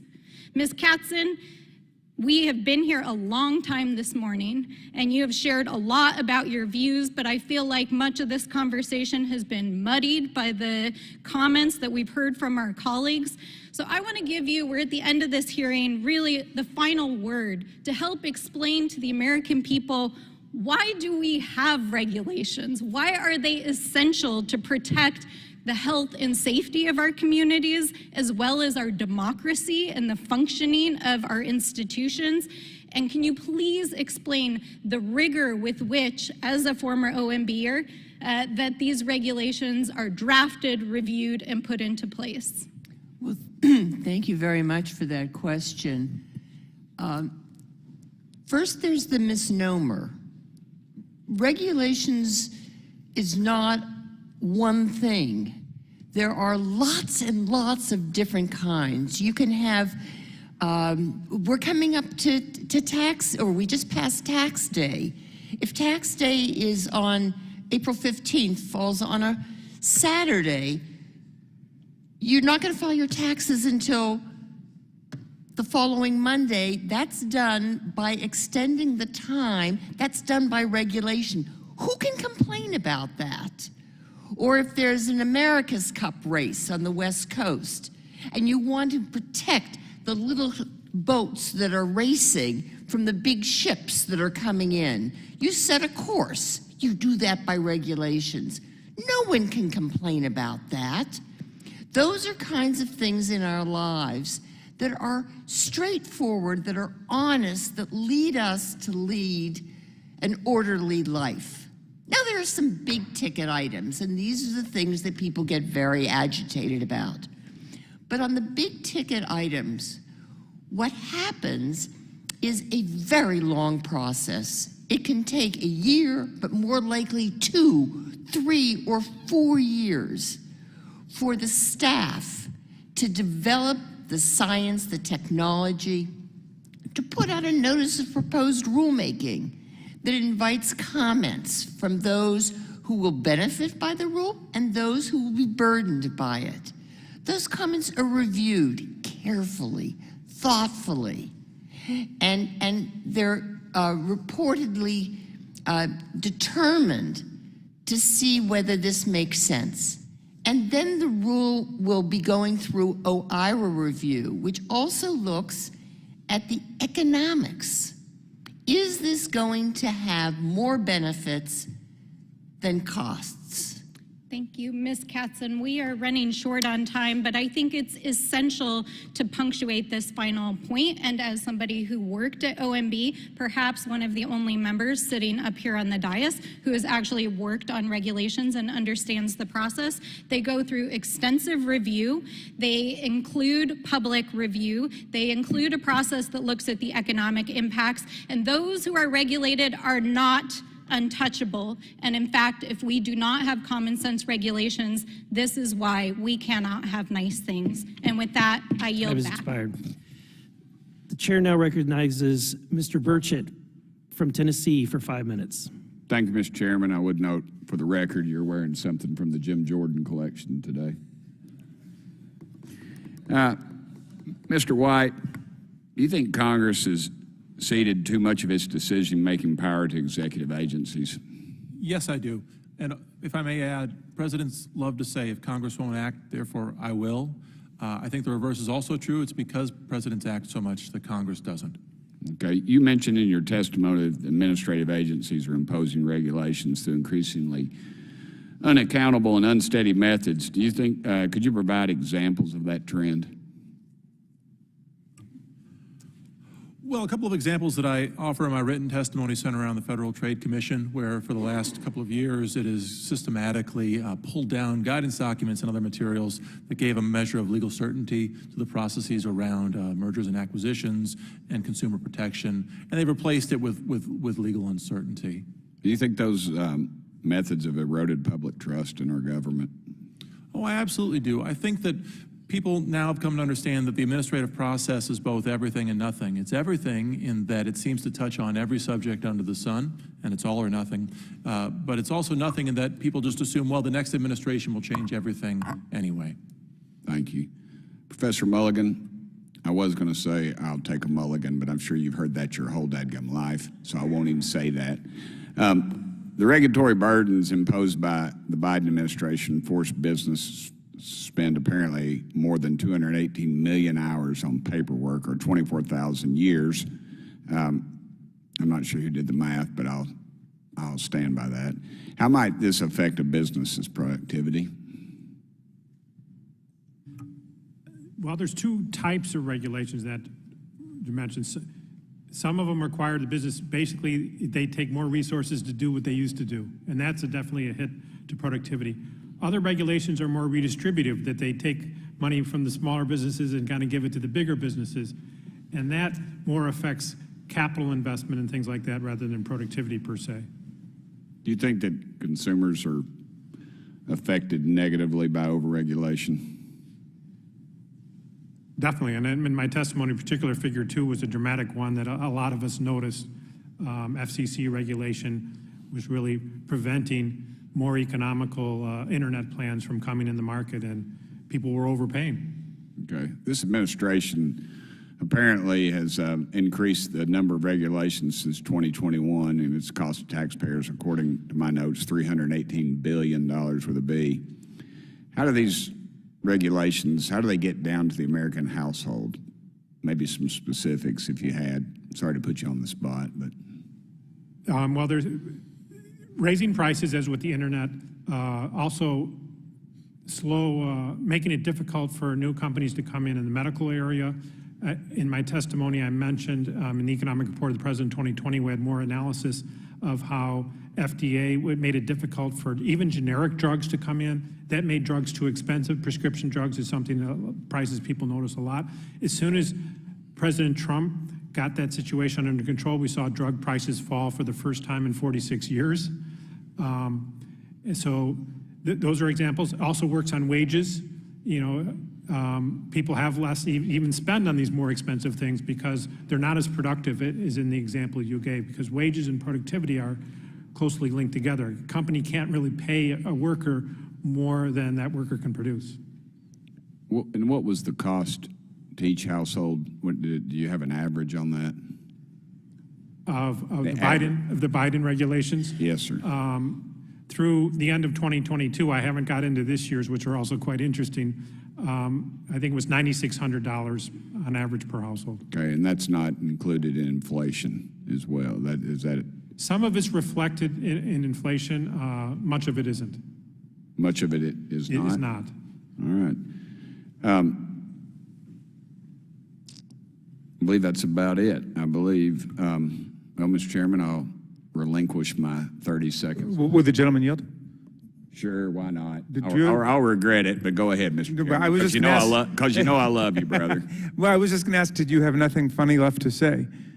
No, I'm just tired. I've been running back and forth. Dadgum, I went to the Hill to give one of my incredible speeches that I understood Steven Spielberg was probably waiting in the wings to talk to me because Matthew McConaughey wanted to play me in the Tim Burchett story, but I'm not really sure. He can't even walk the streets of Texas now. They said that he walks down Texas, and in Texas they go, "Are you Tim Burchett?" And he says, "No, I'm Matthew McConaughey," and then he just lowers his head and walks away. I now recognize Mr. Goldman of New York for 5 minutes. Thank you very much, Mr. Chairman. I appreciate that the majority is holding this hearing today, although I certainly wonder if they will ever learn the lessons from the devastating impact on the economy that Republican deregulation has had, including the 2008 financial crisis, the ensuing Great Recession, and the recent Silicon Valley Bank failure. But it is a little surprising that this is the hearing we're having when the only thing that I hear my Republican friends talk about outside of this room is this so-called Biden bribery investigation.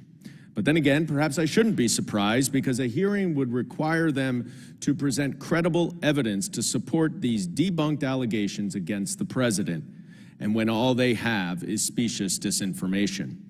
So let me take a minute to correct that disinformation. We've heard so much about this FBI 1023 form and how it includes sensational allegations about a massive alleged bribery scheme by President Biden. So I was really eager to read that document this week. Did the majority actually find some actual evidence of wrongdoing by the president? Of course not. But it's even worse than that. This document that they will not stop talking about is shockingly just a 3-year-old second-hand hearsay, uncorroborated rehashing of Rudy Giuliani's bogus allegations that he got from corrupt Ukrainian officials. Now, we all know that former President Donald Trump was impeached because he tried to extort President Zelensky to announce an investigation into this Ukrainian company Burisma that would benefit Trump's political campaign. The theory goes that then Vice President urged Ukraine to fire its prosecutor general because he was investigating Burisma and the president wanted to help his son, who was on the Burisma board. You know where Rudy Giuliani got this information from? That fired prosecutor general himself, the corrupt prosecutor general. And we know with absolute certainty now that the truth is exactly the opposite. And to be very clear, then Vice President Biden executed official United States foreign policy shared by the EU and the IMF to urge Ukraine to fire the prosecutor general because he was not prosecuting corruption in Ukraine. And there was no Ukrainian investigation into Burisma. That was a British investigation which collapsed because the corrupt Ukrainian prosecutor general refused to help with it. But don't take my word for it, since what I say is not evidence, because I, like my Republican colleagues, obviously have no firsthand knowledge of what happened in Ukraine in 2016. Instead, we know this from people who do have that knowledge. Numerous State Department officials and members of the intelligence community who are the country's foremost experts on Russia and Ukraine. Like Masha Yovanovitch, a decorated Foreign Service official who was the ambassador to Ukraine from 2016 until she was unceremoniously and undeservedly fired by President Trump in the spring of 2019. And Bill Taylor, another former ambassador to Ukraine who took over for Ambassador Yovanovitch. Fiona Hill, one of the country's foremost Russia experts. And George Kent, perhaps the State Department's foremost Ukraine expert, who served as Deputy Chief of Mission to Ukraine from 2015 to 2018. He said there was a broad-based consensus that the Prosecutor General never prosecuted anyone known for having committed a crime and covered up crimes that were known to have been committed. But you know who else also debunked these allegations? Mykola Zlochevsky, the head of Burisma himself, who supposedly has all these recordings. He stated in a Politico article in October 2020 that he had no business dealings or meetings with world leaders and that no one from Burisma ever had any contacts with Vice President Biden or people working for him during Hunter Biden's engagement. And you know how we also know? Because the Trump DOJ knew about these allegations, examined them, and declined to prosecute them. Because if they did prosecute them, they would have had, Bill Barr would have had to appoint a special counsel to investigate the candidate for president, Joe Biden. Chairman Comer has asked, why is this committee the only committee that's investigating him? And that's the right question, why? Because everybody else who's looked at it has found these allegations to be completely bogus. So let's move on and do what the American people sent us here to do. I yield back. Thank you. The chair now recognizes Mr. Sessions for 5 minutes. Thank you very much, Chairman. I've come back. I was not in line to ask any questions, and I've listened to our committee. By and large, we're giving our own diatribes about the things that we want instead of asking you questions. I'm going to see if I can do this in 1 minute and then give you time.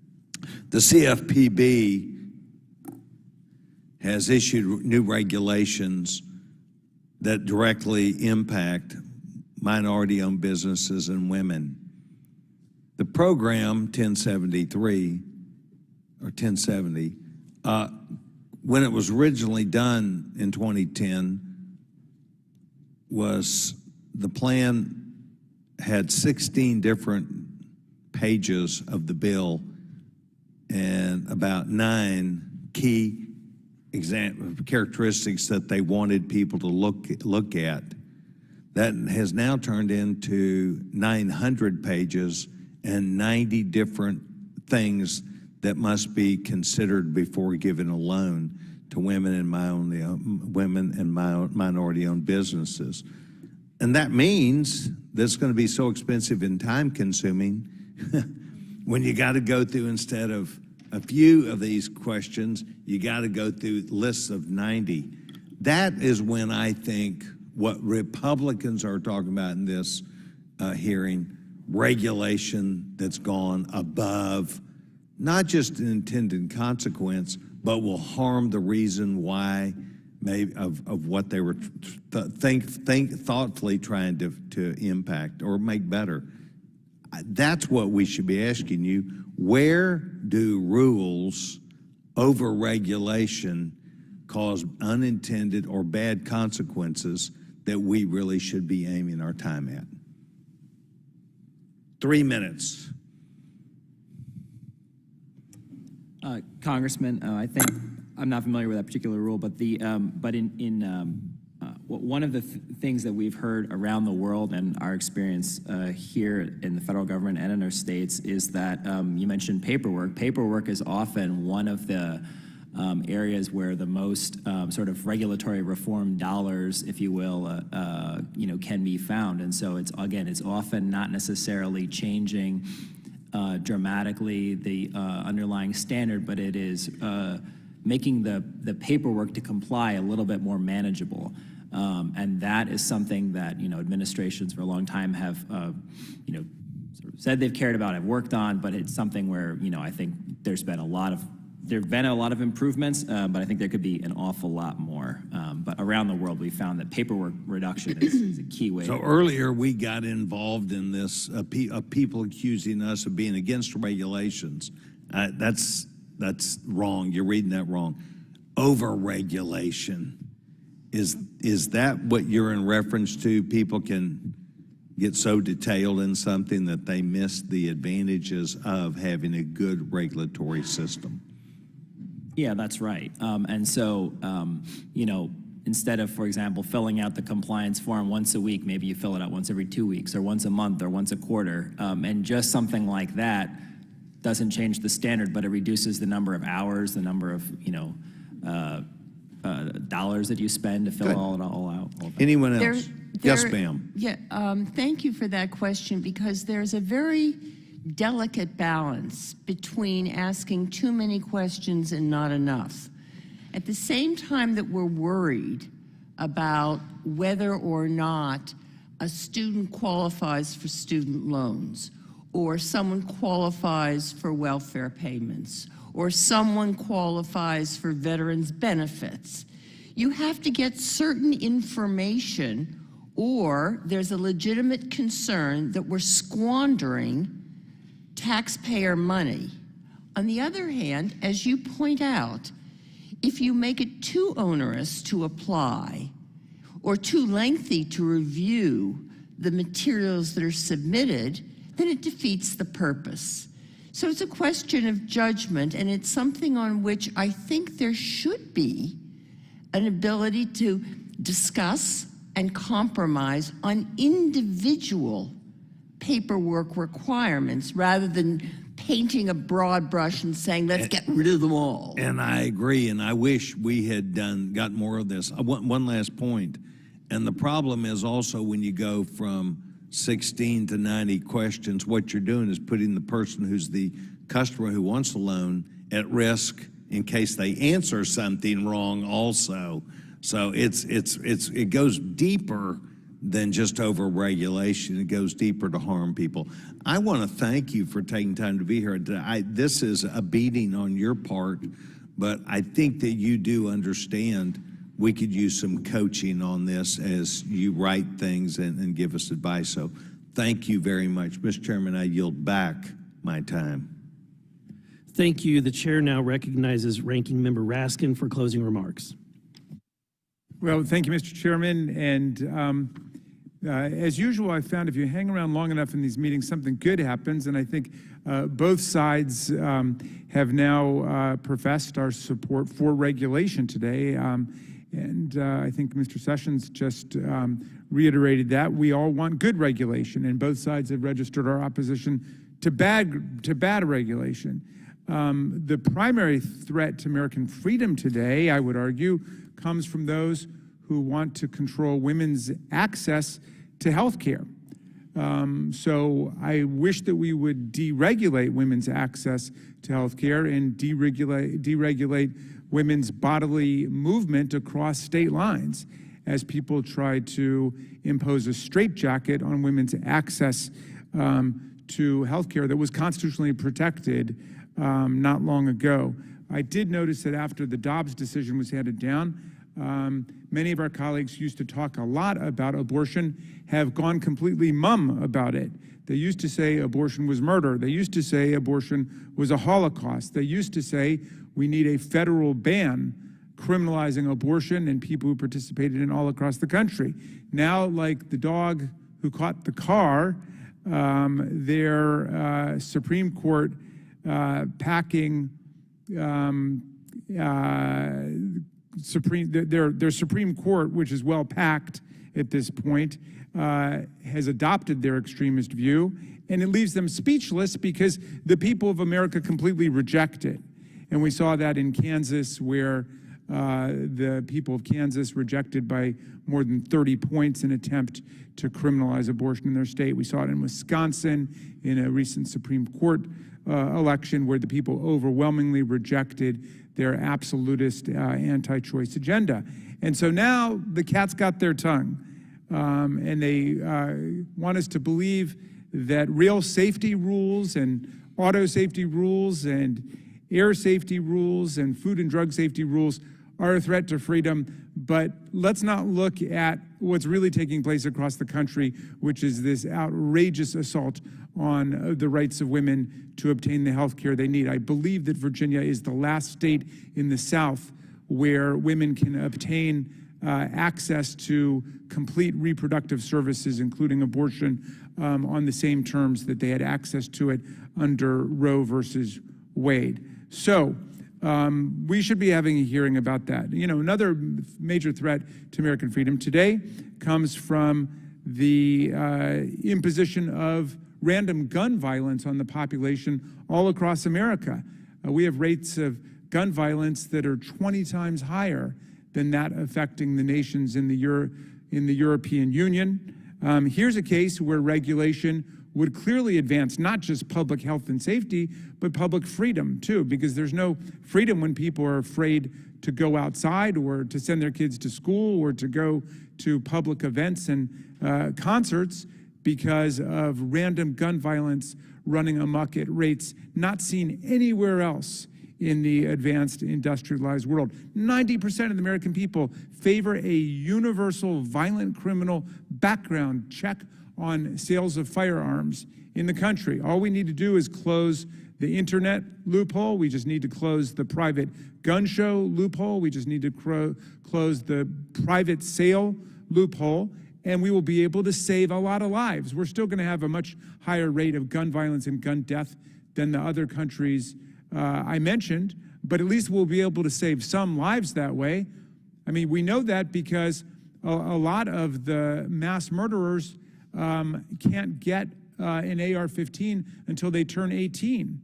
And then they turn 18, they go out and get it, and then they participate in a massacre. Well, it saved lives while those people were 17 or those people were 16. That was a regulation which clearly saved people's lives. So I agree with those colleagues on both sides of the aisle who say that regulation should not be used for anti-competitive purposes by big businesses against small businesses or others. I agree with that. You know, right now there's a trend in the states where certain businesses want to control the use of the word meat or the use of the word milk.